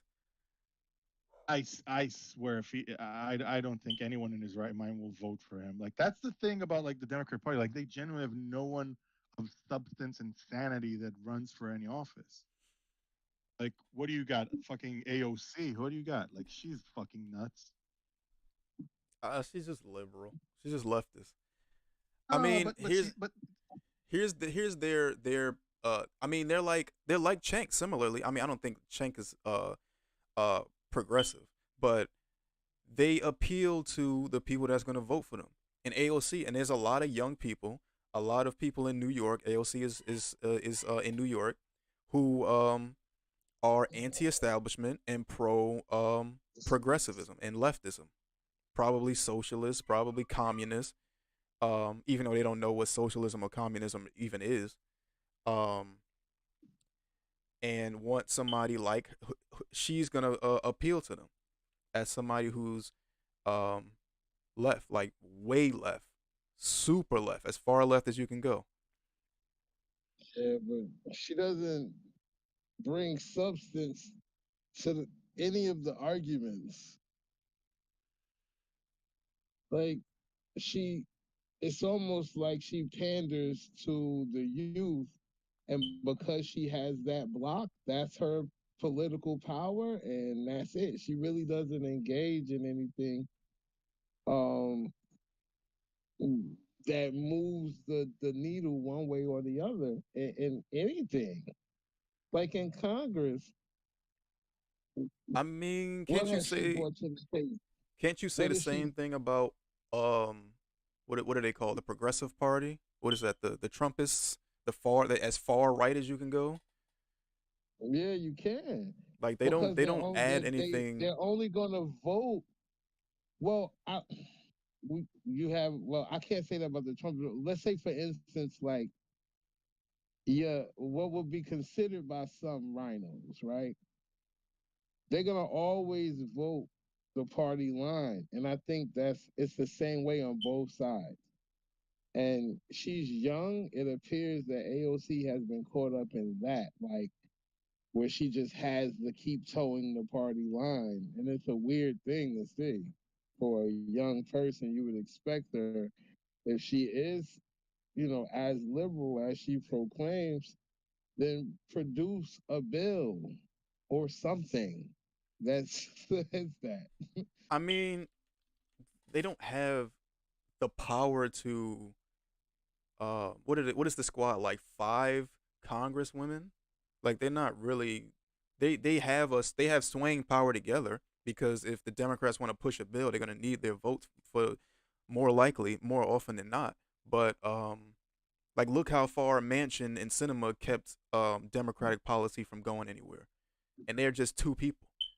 Yeah. Um, so they're gonna have political sway in that effect. But as if it comes to like bringing something to the table, it's like if MG what's that girl name, MTG, if she brought something to the table, like no one's gonna care because you don't have any real sway if it's not Yeah. withholding your Enough vote. support. Right. I have an allergic reaction to MTG. I swear to God. Yeah, no, she is literally horrible. She is literally horrible. This bitch out here talking about Jewish space lasers. Fucking Christ. Like, that's a genuine fucking quote. You'd think I'm being satirical, but that's a genuine quote. Yeah, I remember because I seen it on I had it on stream with when she was on Piers Morgan show talking about Fuck, man. yeah, she's lost the plot. Requires certain libraries to maintain a diverse collection of books and other for other purposes. I want to. Can I take this conversation off topic for another minute before I have to go because it's closing on midnight here? Yeah, go ahead. I saw something on ESPN that kind of pissed me off. Tell me how you feel about that. There's this ridiculous guy called Mad Dog, and he gave his best top 5 centers of all time in the NBA list. And this idiot had Shaq at 5. Like, can't do it. Like he had Moses Malone and Hakeem Olajuwon ahead of Shaq, which is fucking ridiculous. Well, you got when it come to NBA, you got me because I don't even watch basketball like that. So I'm gonna let y'all talk about it. I get putting Kareem and maybe Will Chamberlain ahead of Shaq. I get that. I could make a legitimate claim for that. There are arguments to be made. But you can't give me one legitimate argument for having Hakeem Olajuwon ahead of Shaq instead of, oh, well, Hakeem beat Shaq in the playoffs. Yeah, when Shaq was fucking 22. Yeah, I mean that's not a fucking fair comparison. Like Shaq was a baby. And no disrespect to the older players, but I don't even believe they could have played in the modern era. I'll tell you this. One of the old guard of centers that actually lasted to the prime Shaq era was David Robinson. Now, David Robinson was an absolute fucking specimen of a human being, built like a Greek god, athletic till the day he retired. Ask him how it felt guarding peak Shaq. Right. Like the Laker 3-peat Shaq. Like that dude, like for a moment in time, it wasn't a very long peak, but for a moment in time, he was literally unguardable. Like they had to change the way that they call fouls in order to contain him. They literally changed the rules of the league for him. Yep. That's insane. Like Shaq's I think the most dominant player of all time. So I'll say this, and I'm gonna say this. This is a hill that I'll die on. If Shaq would have taken better care of himself physically, like watched his diet more, did more training in the off season type shit, right? He'd be the GOAT. Like he'll be like there'll be no argument that he's the GOAT because he'd have more points clearly, and he'd have at least 2 more rings. Yeah, yeah. I mean, there's always going to be, as far as the big men go, there's always going to be an argument for Shaq. And just because I think people bring Olajuwon into that argument literally because he played in that era. Like you said, the Rockets got one, and No, the Rockets had two. Rockets had two in a row. Rockets yeah, won two in a row when Jordan was out. right. But you get it. Like they won during that era, so you can't leave Olajuwon out. But with that said, Yes, but and here's my case against Olajuwon. Olajuwon was not in the years where he was winning championships as dominant as a franchise championship caliber player should be. Like Olajuwon was really fucking dominant when he just came in. Like, yeah, I think he had like a game with like 11 fucking blocks in like his second season in the league. right. But like when we're talking those years, Clyde Drexler was doing a lot on offense. People forget about that. Like he had legitimately the second or third best shooting guard in the whole league. Like Clyde was him. People forget about him because he played during the Jordan era. But Clyde Drexler was fucking him. Yeah, Clyde was a beast. Don't get me wrong, but I mean, Shaq he played with Kobe. You know what I mean? Like he played with Penny Hardaway. He always had a dominant guard. No. Shaq again. If Shaq was a tad more mature during the season where he had Penny healthy and Horace Grant was playing at an all-star level, like people forget how good Horace Grant was. Like dude left Chicago and immediately became a fucking all-star.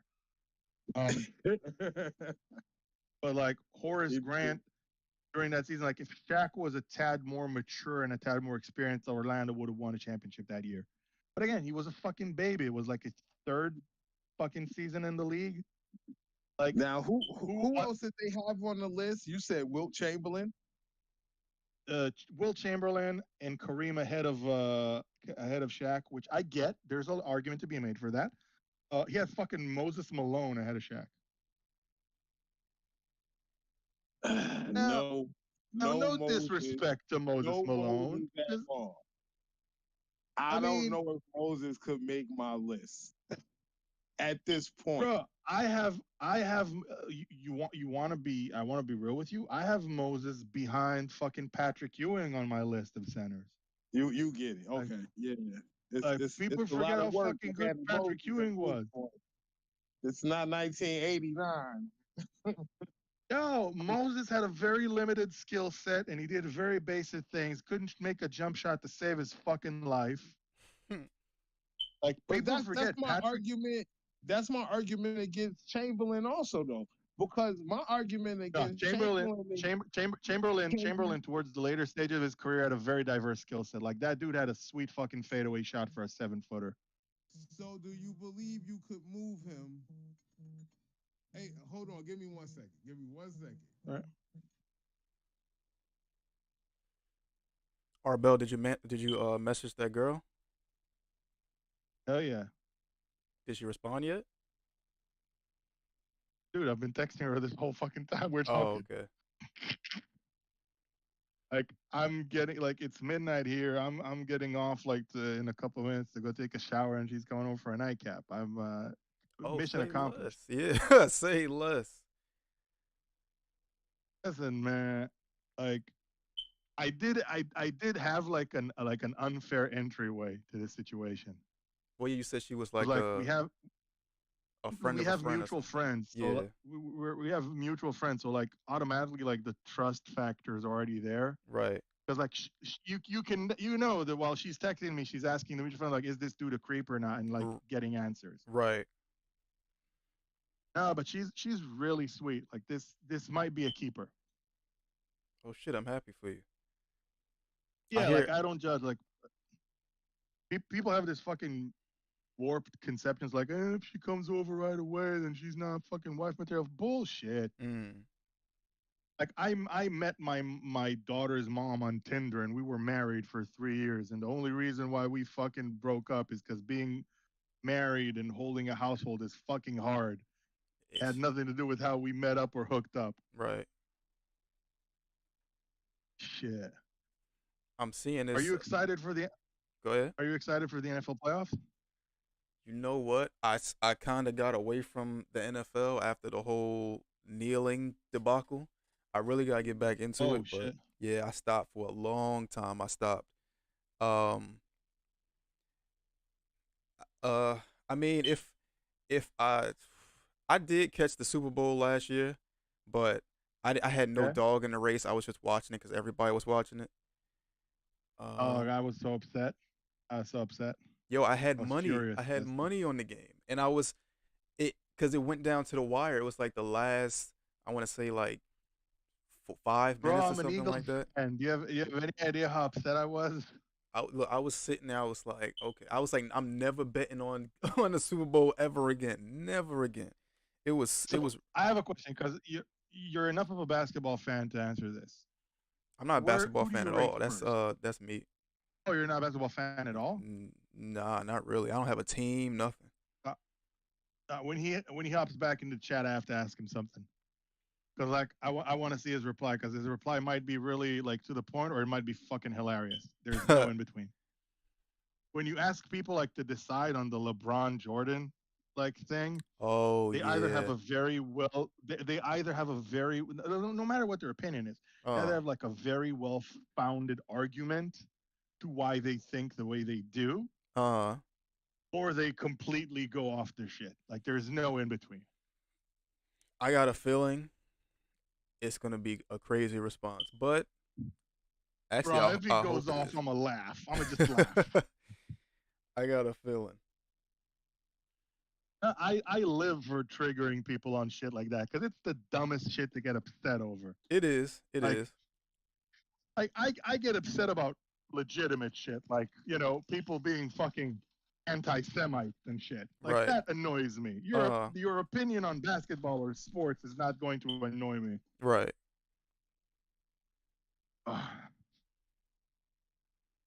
The thing I remembered to do, I just uh, took out some shrimp to defrost them for the morning. I gotta cook tomorrow. Oh, I thought you was cooking for her. Then again, you said it was midnight. No, Too late to cook. no, it was nightcap. I'm not cooking for no chick at midnight. Unless I wife her up, I'm not cooking at midnight for no chick. I'm sorry. Uh.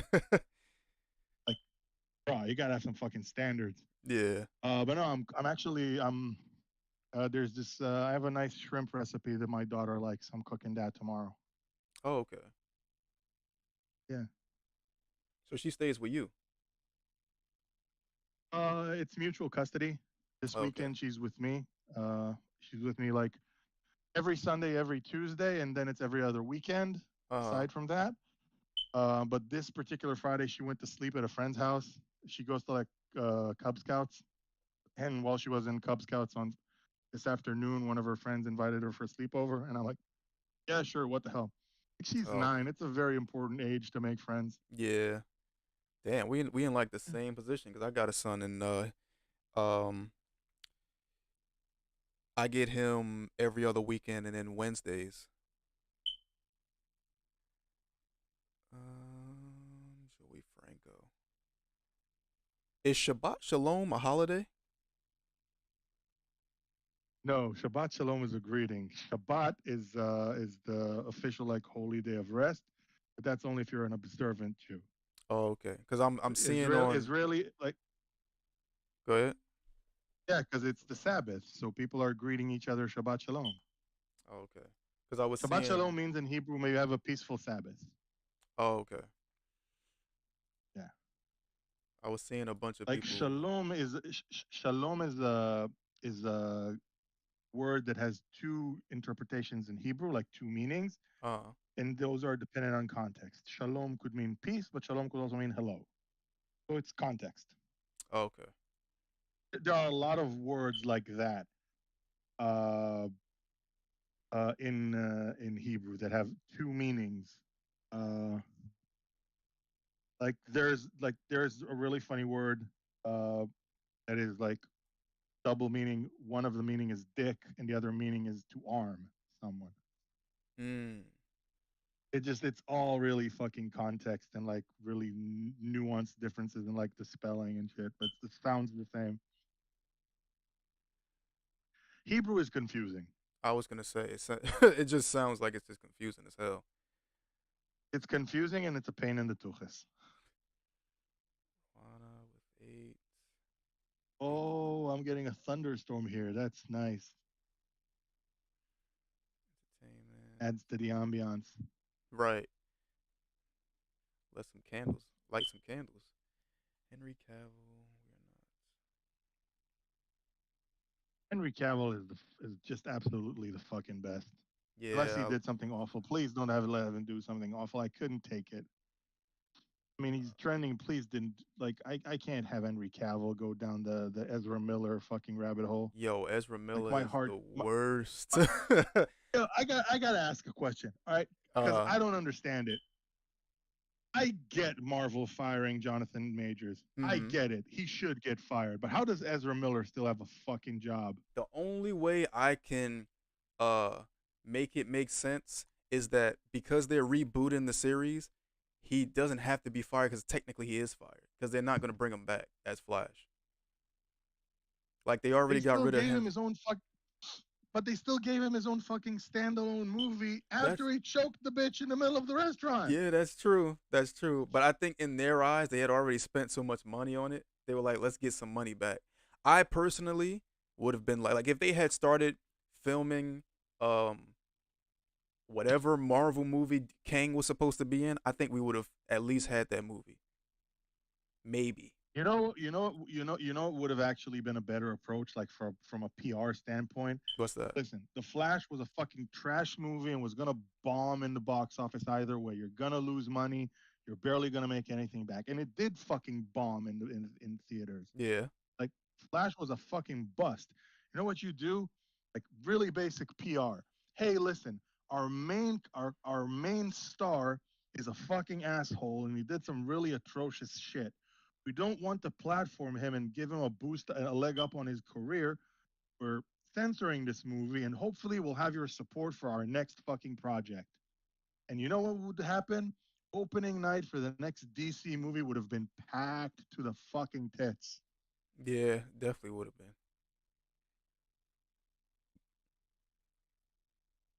Had an explosion in Gaza?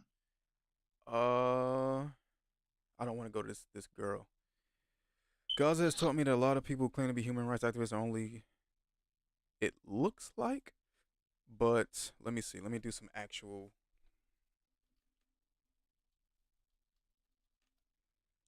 That's not a fucking bombing. That's an underground explosion. That's literally blowing up a tunnel. The fuck she's on. That's not what a fucking rocket impact looks like. where's my ex? Yeah, it definitely doesn't. Like, I have seen some missile strikes while calling in close air support. Does not look like that. Right. That's That literal. that, That's that like that looks like a fucking Miklik. You know what a Miklik is? no, what is that? Miklik is that's actually the American definition. That's why I'm using it. But Miklik is basically like a fucking tactical piece of fucking rope that you fire with a rocket. It has plastic explosive attached to it. Uh It's used to like defuse minefields and sometimes to clear very crowded forest placings. Just mm, saying. I'm not saying it's cool to do that. I'm just saying it fucking happens. right. Um, this is like a linear explosion. Like Yeah. you would If this see was multiple, and if this was an you're airstrike, there you would can be literally see individual. You can literally see individual charges going off, and there's not enough fucking backblast for it to be a rocket. uh What the fuck is this bitch on? not only that, but if it was like an airstrike from like a F-16 or F-35 or something, there would be like a line of explosions. Unless I'm wrong, like it wouldn't just be a continuous the blast wouldn't start at the same time. It Can I would can I share some fucking like really dark like combat stories? yeah, Like go some ahead. we had a situation that we had to call in close air support in a situation, and we literally brought the building down on someone. This was in the West Bank years and years and years ago when the West Bank was considerably more militarized than it is right now. Mm-hmm. We had to bring the building down, so we called in close air support. We had a helicopter provide close air support, and he peppered that building with something in the flavor of the sun, basically. Uh. And like like one of the dudes in our squad sees this giant fucking fireball, and he starts humming to himself in the Hebrew version of like the "Let the sunshine" from Hair. Uh. Fucking ridiculous. I don't know why I remember that right now. Soldiers do ridiculous shit, man. Yeah. Oh god, Apparently, that's it's the tunnels, the Hamas tunnels getting blown up. I told you Yeah. that's a tunnel again. Like these motherfuckers, like all these fucking wannabe Twitter keyboard warriors talking about military shit, don't know enough to know they don't know what they're looking at. Right. It took me all of fucking 7 seconds to tell you that's a tunnel being blown up. Right. But it's And you if you know, I mean, this is what they do though, because they can go and say shit like this, and then um word it differently. What the fuck? Word it differently. you know what the thing is? Oh, I just saw it. I just saw it. You know what the thing is? What? Deep underground beneath the women and children. Hiding in the ground so very brave. What does this say? You know what this says at the top? What do you mean? Which part? This part in Hebrew. Oh, like he says, dance if you're home from the base and the sun's still out. Like he's clearly a desk jockey. This is not a Oh, okay. combat duty soldier. He's also wearing an insignia on his shoulder, Uh-huh. and uh, the rope around him, around his arm, indicates an instructor. Oh, I didn't mean it. He clearly has like some sort of teaching position, and he's clearly not a combat soldier. That's fucking ridiculous. It's See, called this is Srocha Dracha. It literally identifies someone who's just an instructor, possibly someone who even works with fucking like high schoolers and helping them understand fucking what military service is before they fill out their manila. mm, Like there's a process. In for certain units you have to apply. Like I went to Kfir, but I kind of got punished by going to Kfir because uh I originally applied to two other units that are slightly higher in the rating. And when I got there and actually got accepted to those units, I signed a waiver to leave that unit because like I saw the people around me, I'm like, these aren't my type of people. Because mm, I'm a bit of a schlep. Like I'm not I'm not a very uppity guy. uh So I like to be around people who are just as schleppy as I am. The Israeli forces have always been cowards. Yeah, sure. They're not allowed to shoot at people throwing rocks. That's the thing. People say, like, oh, Israeli soldiers are shooting young boys throwing rocks. Clearly, they could shoot them right now. yeah. Clearly, if they wanted to. There's also, like, very clear directions on when you're allowed to shoot or not. Uh And like, people always disregard as if, like, soldiers don't apply those. We do. And if we don't, we get fucking court-martialed. Like Israeli soldiers have gone to jail for significant periods of time for breaking rules of engagement. uh People just never fucking mention it. right. That's because it doesn't fit their narrative. Their narrative is that you can just wholesale Yeah. murder and slaughter Palestinians and get no No repercussions, yeah, of no course. repercussions. Because God forbid someone will say something that's objectively true.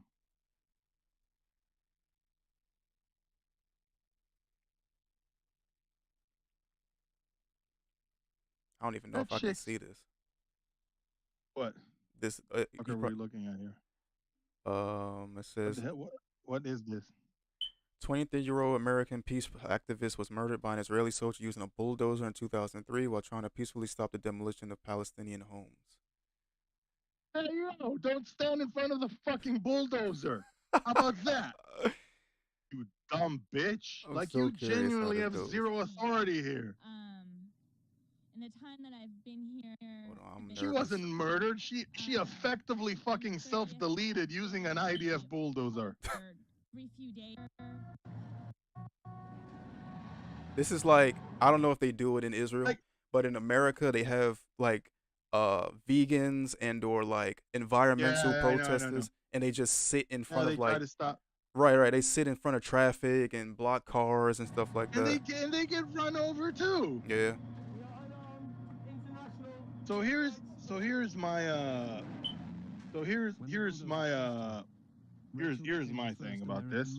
Like, if I was to walk in the woods, I'd get bitten by a snake Mm-hmm. or attacked by a boar. The first thing people ask me, well, why did it attack you? Were you fucking with it? Right. This chick gets run over by a bulldozer. She had no business being fucking around.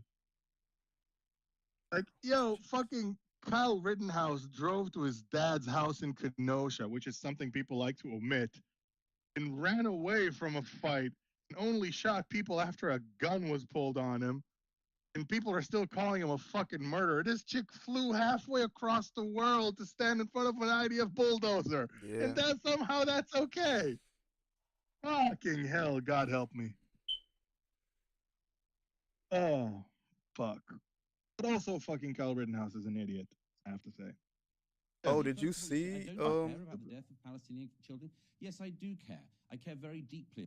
But anyway, let me just get on to it. You say first of all, you say I don't care about the death I of saw this Palestinian debate. children. Oh, you Yes, saw I it? do Very care. fucking I care schooled very deeply. Yeah, I about saw it But I today. also Yeah, know he got- that I saw it with a responsibility gleeful for their smile on my deaths lies face. on He Hamas, got who has rolled. misgoverned their Oh, society for the shit. last Dude, 16 years, this was a and now is schoolyard leading beating. the country into being in a war with Israel. He just So sat there yes, and I would it's li- on Hamas this. As for I seeing would wars, like by to the way, I see just mentioned about seeing wars, 'cause Douglas as far Murray as I can debate see, you're Norm very Finkelstein, though I ill-travelled as think well as rather Douglas Murray ill-lettered, hates Norm ill-spoken. Finkelstein more than And I I do. mentioned that I He'd probably cover try to wars and go to strangle wars him. because I happen to think Norm myself that it's Finkelstein worth seeing things with your own eyes, including is things that just you a don't. despicable, just repugnant human being. Like, he had the audacity to tell Noam Chomsky that he has, I think it was Noam Chomsky, that he has no academic integrity because he disagreed with him in regards to the Israeli state. I think it was Chomsky. Let me see who this was, because like it was a very respectable fucking academic person. And Norm Finkelstein. Who did he speak to? This wasn't very long ago. Shouldn't be hard to find. Um, second.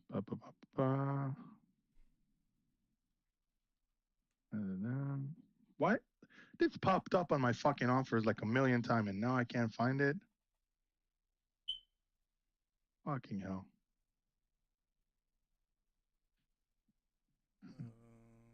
Um,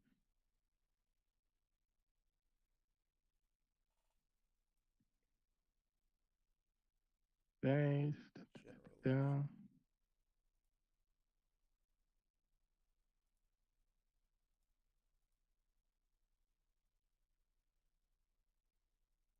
Phillips. Williamson. Who's Phillips and Williamson?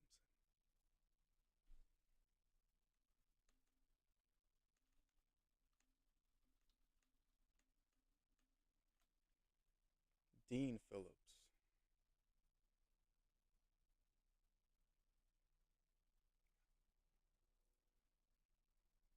So this was, I'm sorry, I think his debate was with Alan Dershowitz. Chank? No, Norman Finkelstein. I think his okay. debate at that time was with Alan Dershowitz. But to tell Alan Dershowitz that he has no academic integrity is fucking wild, man. It's ridiculous fucking woke stance. If you disagree with me, you're an awful person and you're everything that's wrong with the world. I mean, that's most But if you people's. agree with me, then you can That's most people's view nowadays. If you don't agree with me, you're wrong and you're evil. Yeah. Yeah, that's fucking ridiculous. Absolutely ridiculous. All right, listen, I gotta bounce, but I done stole all the fucking spotlight today, so I apologize. No, I told you yesterday we wanted to talk about Netanyahu, and then that just spiraled off. But Yeah, I learned. we just yeah. Look at all these. You can't really. I don't even know if you can see it. Hold on. I'm looking right now. All these tabs I what have are you open of stuff I'm gonna look into and learn about. There's a shitload of stuff going all the way from dude. So here's Itamar attack. So here's Itamar Ben-Gvir. Yes. So here's the distilled opinion of where you'll possibly end up after you read this. Mm-hmm. Both sides are fucked. Both have done horrendous shit throughout history. Both have a legitimate claim to this land and have to find a way to coexist. And there has to be an adult in the room that will force us to do so. That's literally the bottom line that you end up with, I think. Now, how would you feel? How would you feel instead of the U.S. or maybe not just the U.S. running a peace mission, but we involve Egypt, Jordan, and maybe Iran to the table? What do you think about that? Iran never. Jordan and Egypt, I'm willing to have that discussion because we've had active cooperations with the Egyptians and the Jordanians and had lasting peace treaties. The Iranians are actively calling for the destruction of Israel, which is why this is providing weapons to Hamas. But then that's why I said bringing them to the table, because even after Hamas, let's say even after, let's say in a month or two from now, the attacks from Hezbollah, the attacks I would actually maybe even say Yemen, the attacks from the Houthis are not going to stop. So what they're going to do is, but first of all, the Houthis are something that will be handled, and I assure you, will be handled ruthlessly. We're just trying not to fight a war on two fronts. Right. But here's what I fear. I assure you. Here's what I fear will happen. After this coalition literally wipes the Houthis off the face of the map, their survivors will run to either Syria or Iran, and attacks will continue with the impunity of the Iranian borders. Until like it, even with Hamas, I wouldn't be. I mean, I know a large portion of them is in Qatar, but let's say, for instance, the Qatari government was willing to give them up. They run to Iran and then they're safe, and they continue to sponsor attacks into the future. So that's why I feel like they should be brought to the table so we can come to a solution that removes future attacks being planned and carried out on behalf of the Iranian government and Hezbollah. Like, if they don't want to come to the table, then that's a different situation. Then maybe in the future we have to just have a stronger stance towards Iran. But if I were president, I would offer the olive branch, just so that in the future we don't have to worry about constant attacks. It's tricky, and again, I feel it's very hard for me to say that I feel comfortable with that because it's very tricky and there's so many ways where it could blow up in our faces. Jordanian, absolutely.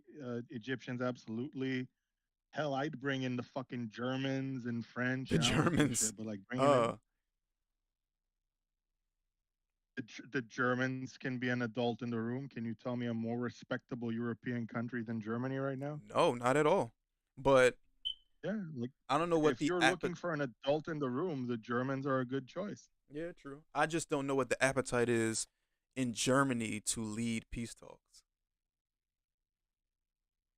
If Germans are always looking for something that makes them look good, dude. Have you not been following? Itamar massacre, Israeli family. Yeah, this is a lot. I'm gonna look into every single one of these too. Deported Afghans reported home by thousands. There's a lot. So there's gonna be a moment where you're gonna grab your head and say, "How have this gone on for so long without being an apocalypse?" And then you're just gonna be very, very frustrated for a couple of minutes. Then it's gonna pass, and then you're gonna be able to keep reading. but there is that moment, and it happens to everyone that dives into the subject. Yeah. Yeah. Even as an Israeli, like I had a moment where I was going through shit historic, and I'm like, holy shit, this is depressing. I need a minute. You know what else I want to do? I want to hop into some TikTok live debate. If Meat doesn't come back, I'll probably do exactly that. Right, cool. You This, enjoy the rest of your day. all right, you I'm too, gonna brother. go and I'm gonna go handle business. Yeah, let me know how that goes. Dog, I'm actually excited. Like this is the first time in a long time I'm kind of excited about a chick. We'll see how that goes. Yeah, hopefully, if everything go well, that could be, little lady for a minute. Who knows? Who knows? Like, cause like after you get divorced, like you take relationships and shit like a different perspective. Like it's been a while since I've been excited. Yeah. So I'm gonna let you get to that, and you always know you're always free. Discord is open. Appreciate you, dog. Be seeing you. All right, brother. All right. Bye for now.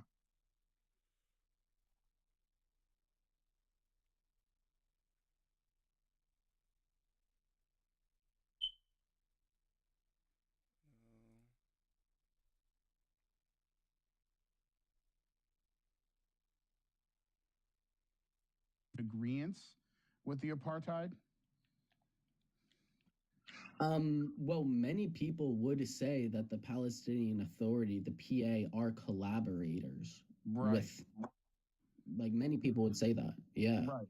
So when you're saying apartheid and you're saying all these like terms, right? It sounds like the government itself is actually contributing to this apartheid when they don't seem to have the same issues that the people have. I would say that the Palestinian Authority is working to help maintain the apartheid. Right. And so don't you think that's kind of hypocritical compared to what you've been hearing or it's not.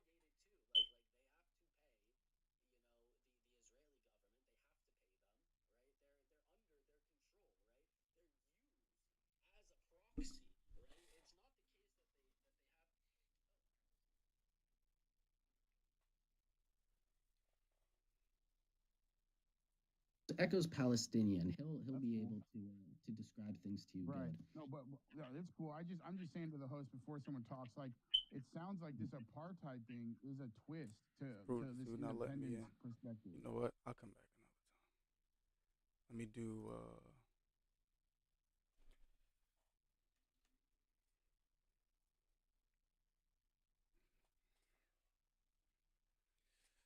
Let's see how it's going today.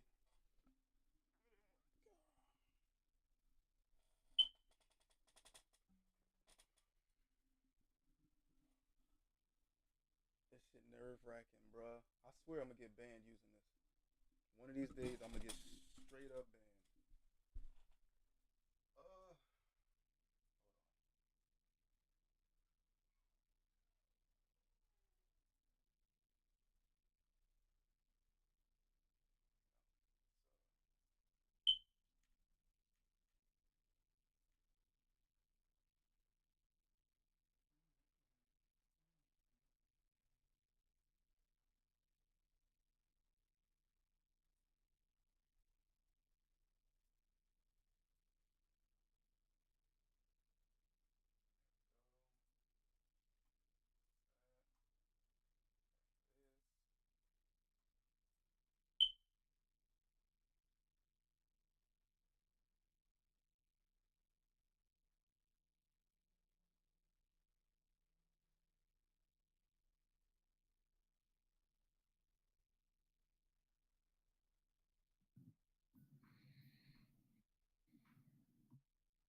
10 milli. Careful with that. You don't want to hurt yourself.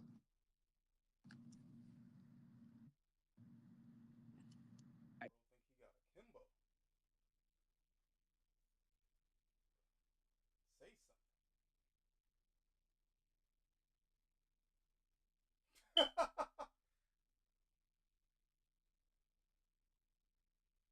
Yo.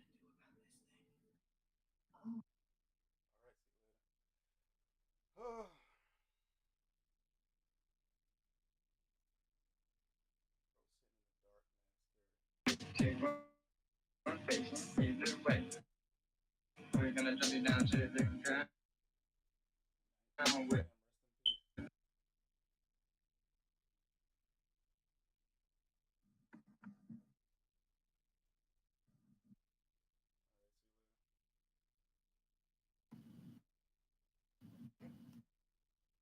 Hello?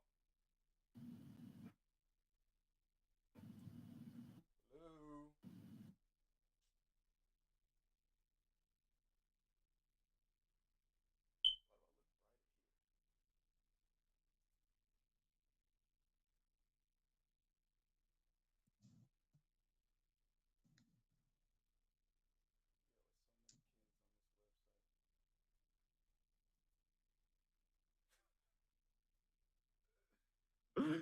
Oh, yo. Light skin all smile, bro. What? I don't even know what he said. Hey. Hello? Hello? What's up? How you feeling?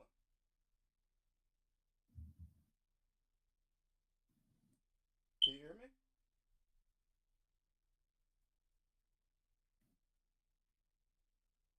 You there? Yeah, can you hear me? Hello? Can you hear me? All right, see you later. Bro.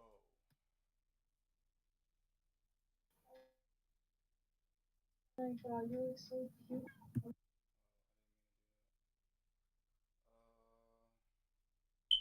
For y'all. What's good? What's up? Good. What's up? Wait, it ain't working. Turning the flame of the game. Why is it not working? Hold on, hold on, hold on. Hold on, pause. Why is this not working?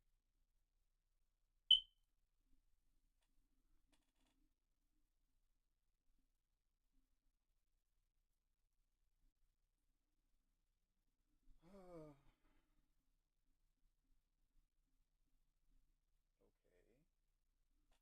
Bob. Okay. So that works. I don't know why it's not working.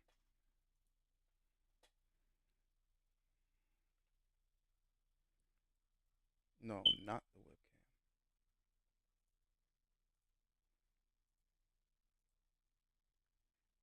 There we go. So let's see. Back.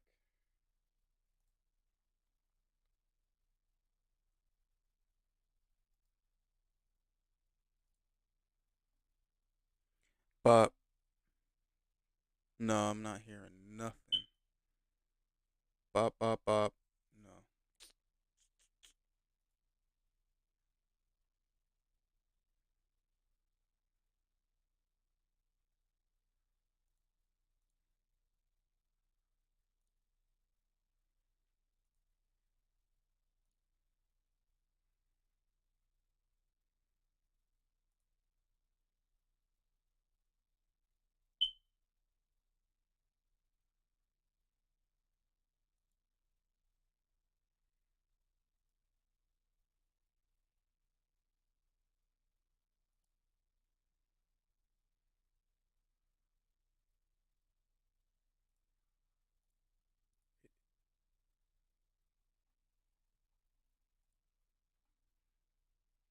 Okay. I don't know why it's not coming on, but it's like pissing me off low key.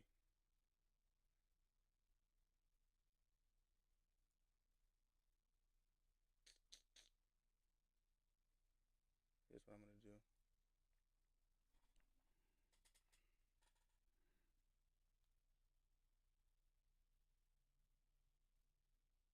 No.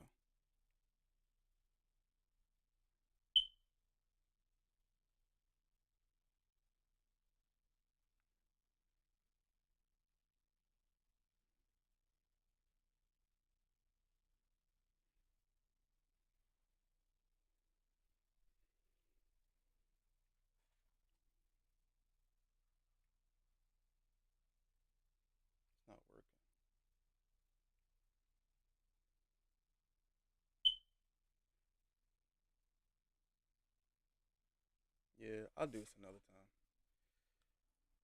Whatever. That's not changing anything. Another time. Oh, me left. Said he was coming back. We didn't come back.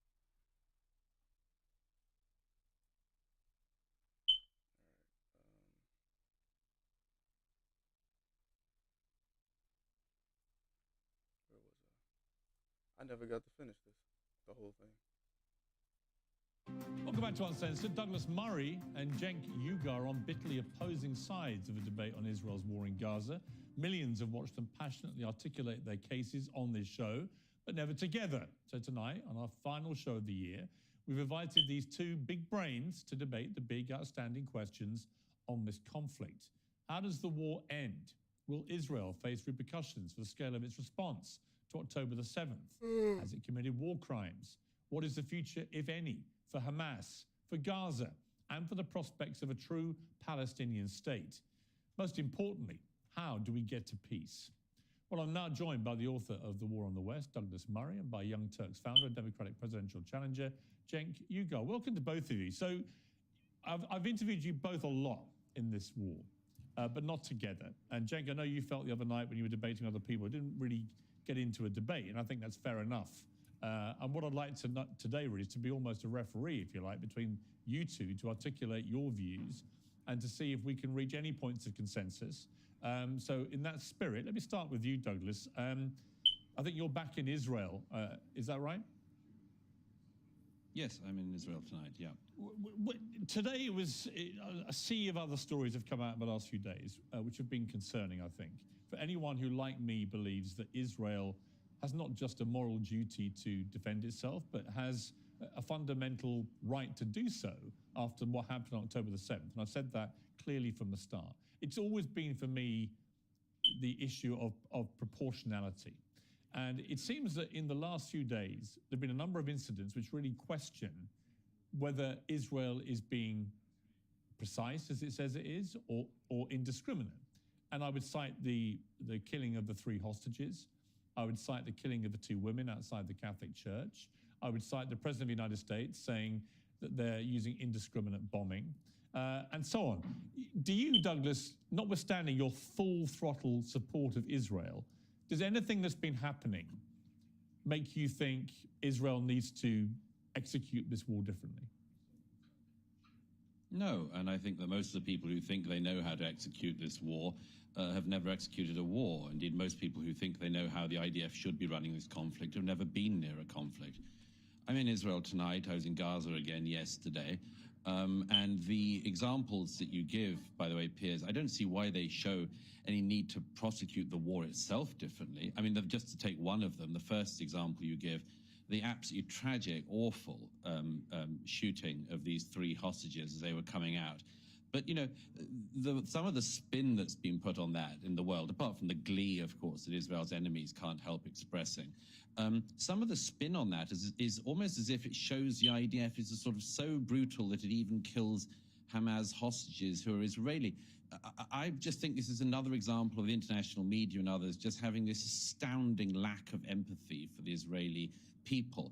Can you imagine what it was like for those soldiers who were in Gaza, knowing that at any point there are snipers, there are booby traps everywhere, people coming out of tunnels they built at British and American I completely understand, and I am not a soldier, but I do know there are certain rules of engagement. There are certain things you should be prepared for as a soldier, one of which is taking prisoners of war. If they were Gazan citizens or Palestinians and they put their hands up and said, throwing a white flag, and they said, hey, we surrender, you still take them, you take them as prisoners. You don't gun them down. And I also don't know, I don't know the specifics of what happened on the ground that day, but I do know that. So I can't 100% say that they're in the wrong. It is portrayed definitely in the media as such, but until we know 100% what happened, the investigation comes out, um, we won't really know for sure. But having said that, it does look really, really bad. Their expenses and attacking them. Can you imagine what it was like for the soldiers who, in that terrible moment, made the life-changing mistake of shooting 3 people who turned out to be Hamas hostages? But why would they? But Douglas, on that, why would they shoot anyone who was shirtless and waving an SOS flag? I mean, why would whoever they were, whether they were Israeli hostages or whether they thought they were Palestinians, why would anyone shoot anyone who comes out like that? That's my point.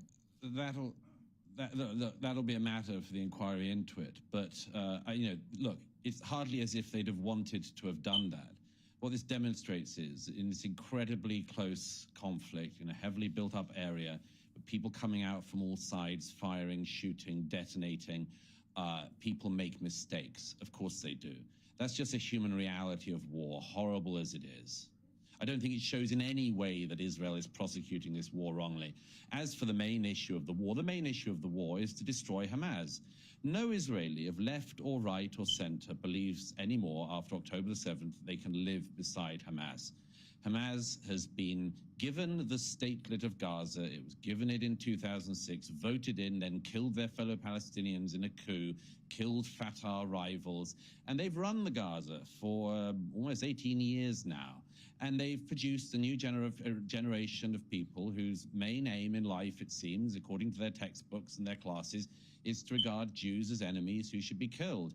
This is just an unbelievable waste, a waste of life on every side. But apart from anything else, a waste of those Palestinian lives, of children who grew up under Hamas's rule, if you can call it that, who have been indoctrinated into becoming sociopaths by a psychopathic terror organization, Hamas. All right, Cenk, you've been listening to that.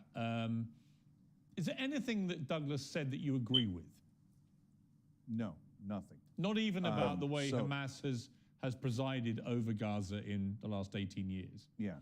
So that's a weapon of mass distraction. It's Israel doing genocide on the Palestinians right now.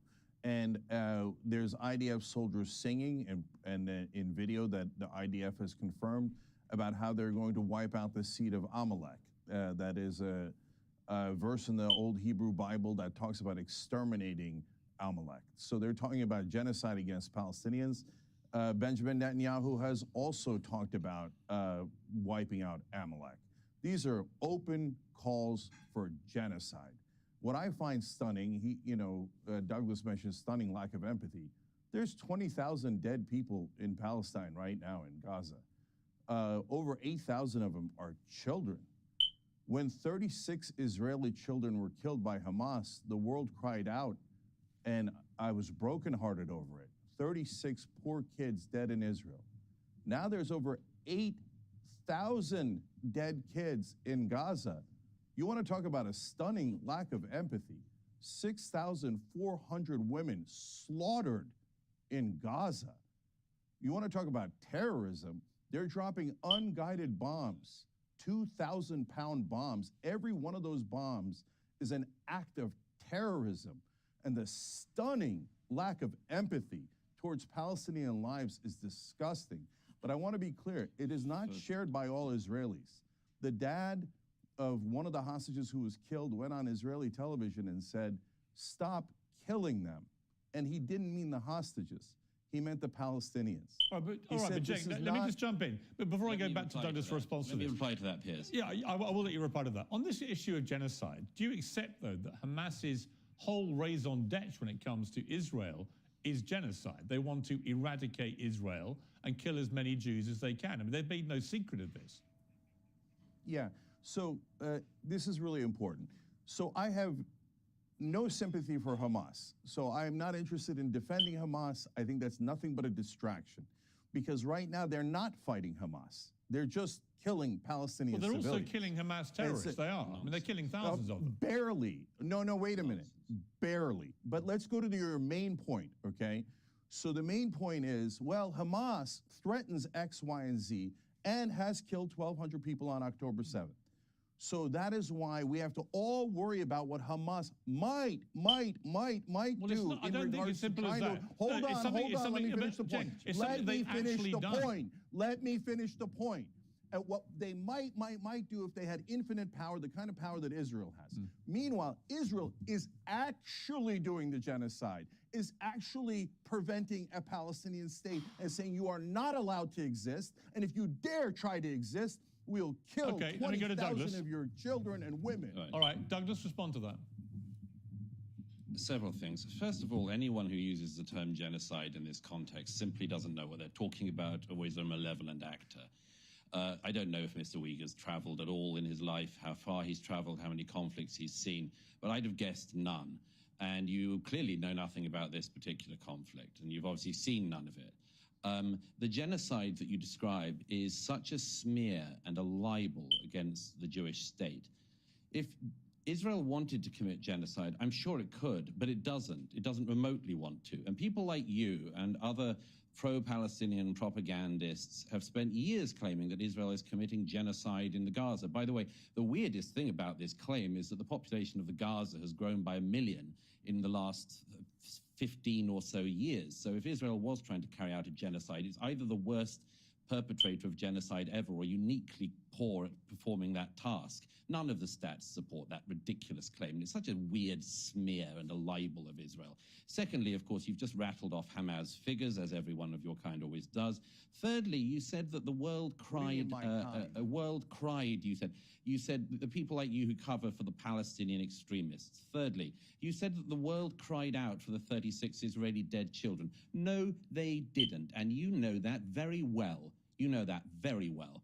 If you put up a poster to a missing dog in any Western city, that poster stays up. In city after city in America, posters of abducted Jewish children, including a 10-month-old baby, were put up and were ripped down by people who have been indoctrinated into hate of Jews. Nobody would rip down the poster of a missing dog, but from Dublin to Berkeley, they ripped down posters of abducted Jewish children. So no, I don't think there was Douglas, very let me much put this care to you. for that Let me around put the this to you, world. Douglas. Quick, Let me make two other very quick points. Firstly, you said what Hamas might do, as if it was some kind of hypothetical. Hamas showed what they do, what they want to do. It showed it on October the 7th, and its leadership, as I'm sure you very well know, said that they would like to repeat that again and again until they have got rid of every Jew. So, I don't know. I would trust Hamas's word on that rather than your interpretation of what you think they mean when they say that, and your generous interpretation of what you think that means. And finally, as for preventing a Palestinian state, it is nonsense that the Israelis have prevented a Palestinian state. They gave the Gazans a Palestinian state in 2005. They gave them a Palestinian state in 2005 when every Jewish person was ripped from their homes in the Gaza by IDF soldiers. And the Palestinian people were given a state. And what did they do? They voted in Hamas, who then killed their fellow Palestinians, never had another election, and used all the billions of dollars of taxpayer funds from the US, UK, and Europe to build terror tunnels and to enrich themselves so they could live the life of luxury in Qatar. Again and again, the reason there is not a Palestinian state is because the Palestinian leadership doesn't want one. Okay, Douglas, didn't want one in 1947. It preferred war, and it doesn't want one now. Douglas, let me put one point to you raised by Queen Rania of Jordan in a new piece for, I think it was the Washington Post. In just over 2 months, she said, Israel's turned Gaza into a hellscape.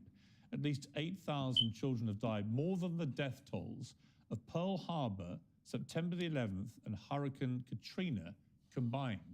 These are gigantic and horrendous numbers of children being killed. Do you not have any qualms about the number of children being killed? I mean, does it not suggest that Israel? I want to hear Queen Rania talking about this as much as I want to hear Queen Camilla or Meghan Markle. I mean, it's pathetic. Queen Rania is holding on to her own position in Jordan. The only piece of advice she has for anyone is how to marry a king. Queen Rania herself is just playing a very nasty political game. If she cared at all, and I would pose this to all the states in the region, if Jordan cared at all for the Palestinian people, they would take them in. All right, they would Jack, take them in. let me They get don't Jack's- want them. let me If get the Jack- Egyptians wanted them, they'd take them in, but they don't. Do you know why? Because every country that takes in the Palestinians gets terror. It happened in Egypt, it happened in Jordan, it happened in Syria, it happened in Lebanon, it happened in Tunisia, on and on. That's why these people don't really care about their fellow Muslims. They just care about hating Jews. All right, Cenk, your response. Yeah, so you asked if he cared about 8,000 dead babies, and his answer was no. Queen Rania bothers me, so complete non-answer, because he doesn't care. He doesn't think the Palestinians' lives are worth anything. He just called them all Well, terrorists. it's nice you can put that and this is words what into they my always mouth, but do. there you go. So hold on, I let you talk for a long time, so why don't you shut up for a second? So you're such we've a got all courteous of these man as dead well. babies. We've got all of these dead babies that this monster doesn't care about. He says keep bombing them. A former intelligence officer said in the Israeli press they're using AI in a program called The Gospel, where he said it's basically a mass assassination factory. And we could all see it with our own eyes. And you can do all the propaganda you want. No one believes your nonsense. We see all the dead women. We see all the dead children. Now Israel has killed 20 times the number of civilians that Hamas killed. So would I want Hamas in charge of Israel? Never, never. I don't trust them, and I don't believe that they would be benign. So all of this propaganda about, people don't mind Hamas. No, we mind Hamas. We terribly what happened on October 7th. And I'm now showing you different Israelis that have said that it's a problem. And I want peace and security for both Israel and Palestine. And this does not get Israel any peace or security. But when you ask the other side, do you mind tens of thousands of civilians that have been murdered, incinerated alive, body parts picked out of rubble, little babies killed over and over again in what is even the Israeli prime minister is referring to as Amalek, meaning an extermination of the Palestinian people. And I must clarify the difference between a genocide and a Holocaust. A genocide is when you target a specific people and kill a lot of civilians. Srebrenica, where 6,000 people were killed, was considered a genocide. So it doesn't mean you try to murder every single person in that Cenk, let me ask race. you. That is a Holocaust. Let me reply. Wait, one second. Before I go to Douglas, Cenk, one question. You want to get rid of Hamas too, as does Douglas, as do I. If you don't do it the way that Israel is currently doing it, given that they live amongst the population, how else do you do it? Yeah, there's an excellent way to do it, and there's the right way to do it. So let me explain. So war, this guy talks about, I love war. I go to all the conflict zones. So by watching it and rooting on for more death, I know something about conflict. You know nothing. So here's what reality is. War gets you more war, but peace actually works. So when Israel did a peace deal with Egypt, not only were the Egyptians safe, but the Israelis became safer. That peace deal has held for decade after decade. So how do you do a peace deal in this case? What you do is you do the two-state solution now, and you do it with the Palestinian Authority in the West Bank. And if you then have a Palestinian state, the Palestinian Authority would have the credibility to drive out Hamas from Gaza. That is a realistic plan for both peace, security for Israel and the Palestinians, and driving out Hamas. The idea that you're going to kill 20,000 more civilians, 200,000 more civilians in Gaza, and it's going to drive out Hamas. Okay, let Douglas answer that. Let Douglas respond to that. First of all, I mean, your other guest, I mean, I don't know what kind of a creature he is. He's a kind of low-grade thug, as far as I can see. He's listened to nothing I've said. Yeah, I know, because I'm Muslim. That's what you call all Muslims. I'll tell you. No, it's not that at all. It's not that at all. I just think that I think you're just a very low-rent racist. But anyway, let me just get on to it. You say first of all, I don't care about the death of Palestinian children. Yes, I do care. I care very deeply about it. But I also know that the responsibility for their deaths lies on Hamas, which has misgoverned their society for the last 16 years and now has been leading the country into being in a war with Israel. So yes, it's on Hamas this. As for seeing wars, by the way, I just mentioned about seeing wars because as far as I can see, you're very ill-traveled as well as rather ill-lettered and ill-spoken. And I mention that I cover wars and go to wars because I happen to think myself that it's worth seeing things with your own eyes, including things that you don't particularly like, but you report the truth. I don't know if you ever even leave your own bedroom. And I can tell already that you don't, because you've already said something that demonstrates you know nothing about this conflict. You have just demonstrated it in the following terms. You said that this is why we need to push for a two-state solution and give legitimacy to the Palestinian Authority. I'll tell you something you don't know, because I guess you spent no time in the West Bank, have you? I'll tell you something you probably don't know. The Palestinian Authority, Fatah, celebrated the 7th of October massacres. I'll give you another fact which demonstrates you know nothing about this and clearly haven't ever visited any Palestinians in the West Bank as I have. If there was an election tomorrow in the West Bank, the reason why there isn't one is because if there was an election tomorrow in the West Bank, Hamas would win. So your idea of a two-state solution, I'm afraid you are so out of date and you really should leave your bedroom, because in this region, nobody thinks that there is a two-state solution on the table because there is not a viable negotiating partner. But I just want to make one other main point. You have gone on and on tonight, throwing accusations out against the Jewish state, against me. It's the sort of thing you do. I know you're a sort of online pugilist and think you can run for office, and good luck with that. But I'd just like to point out that you only really get animated if the Jews are involved. And I can tell that for the following reason. I mean, your surname's Uyghur, isn't it? 1 million Uyghur Muslims in China have been put in concentration camps in the last decade.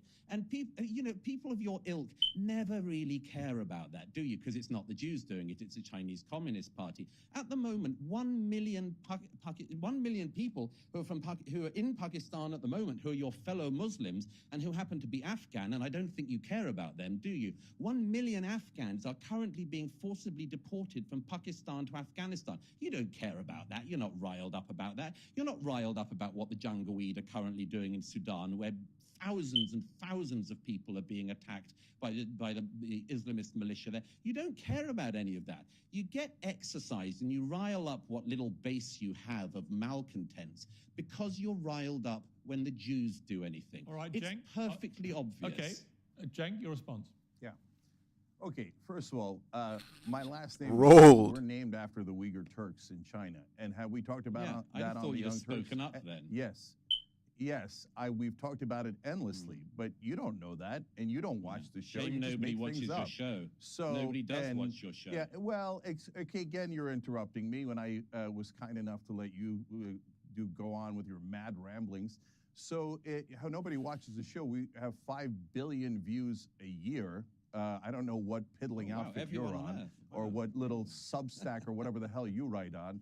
So the reason we're incredibly popular is we fight for all. We fight for shut up. We fight for all innocent civilians. So yes, we've covered all of those conflicts. Yes, I'm against fundamentalist Islam, no question about it. I'm against fundamentalist religions of all kind. In terms of every right-wing supporter of Israel, their only tactic is, hey, don't look at the 8,000 murdered children. Don't look at the 6,400 murdered women. Don't look at the fact that all the hospitals in northern Gaza have been shut down. Don't look at the fact that 4 out of 5 people in northern Gaza are starving right now, and half of the people in southern Gaza are starving. Instead, anti-Semite, anti-Semite. Now, wait a minute. I just told you how much I want peace and security for Israel, how much I hated what happened on October 7th. What you don't know is I started the Young Turks with 2 Jewish friends.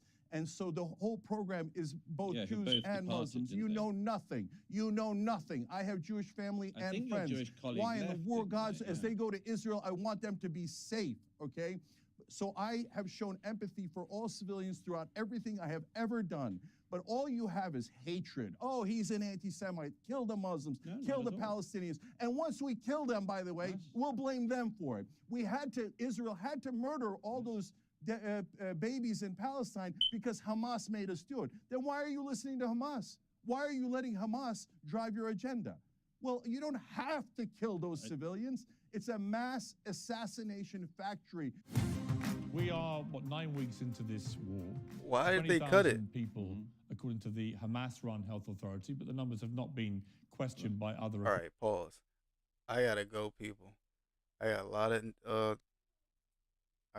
of shit to do, cut up, all that good stuff. You know the vibes. You know the vibes. Be back tomorrow for the things.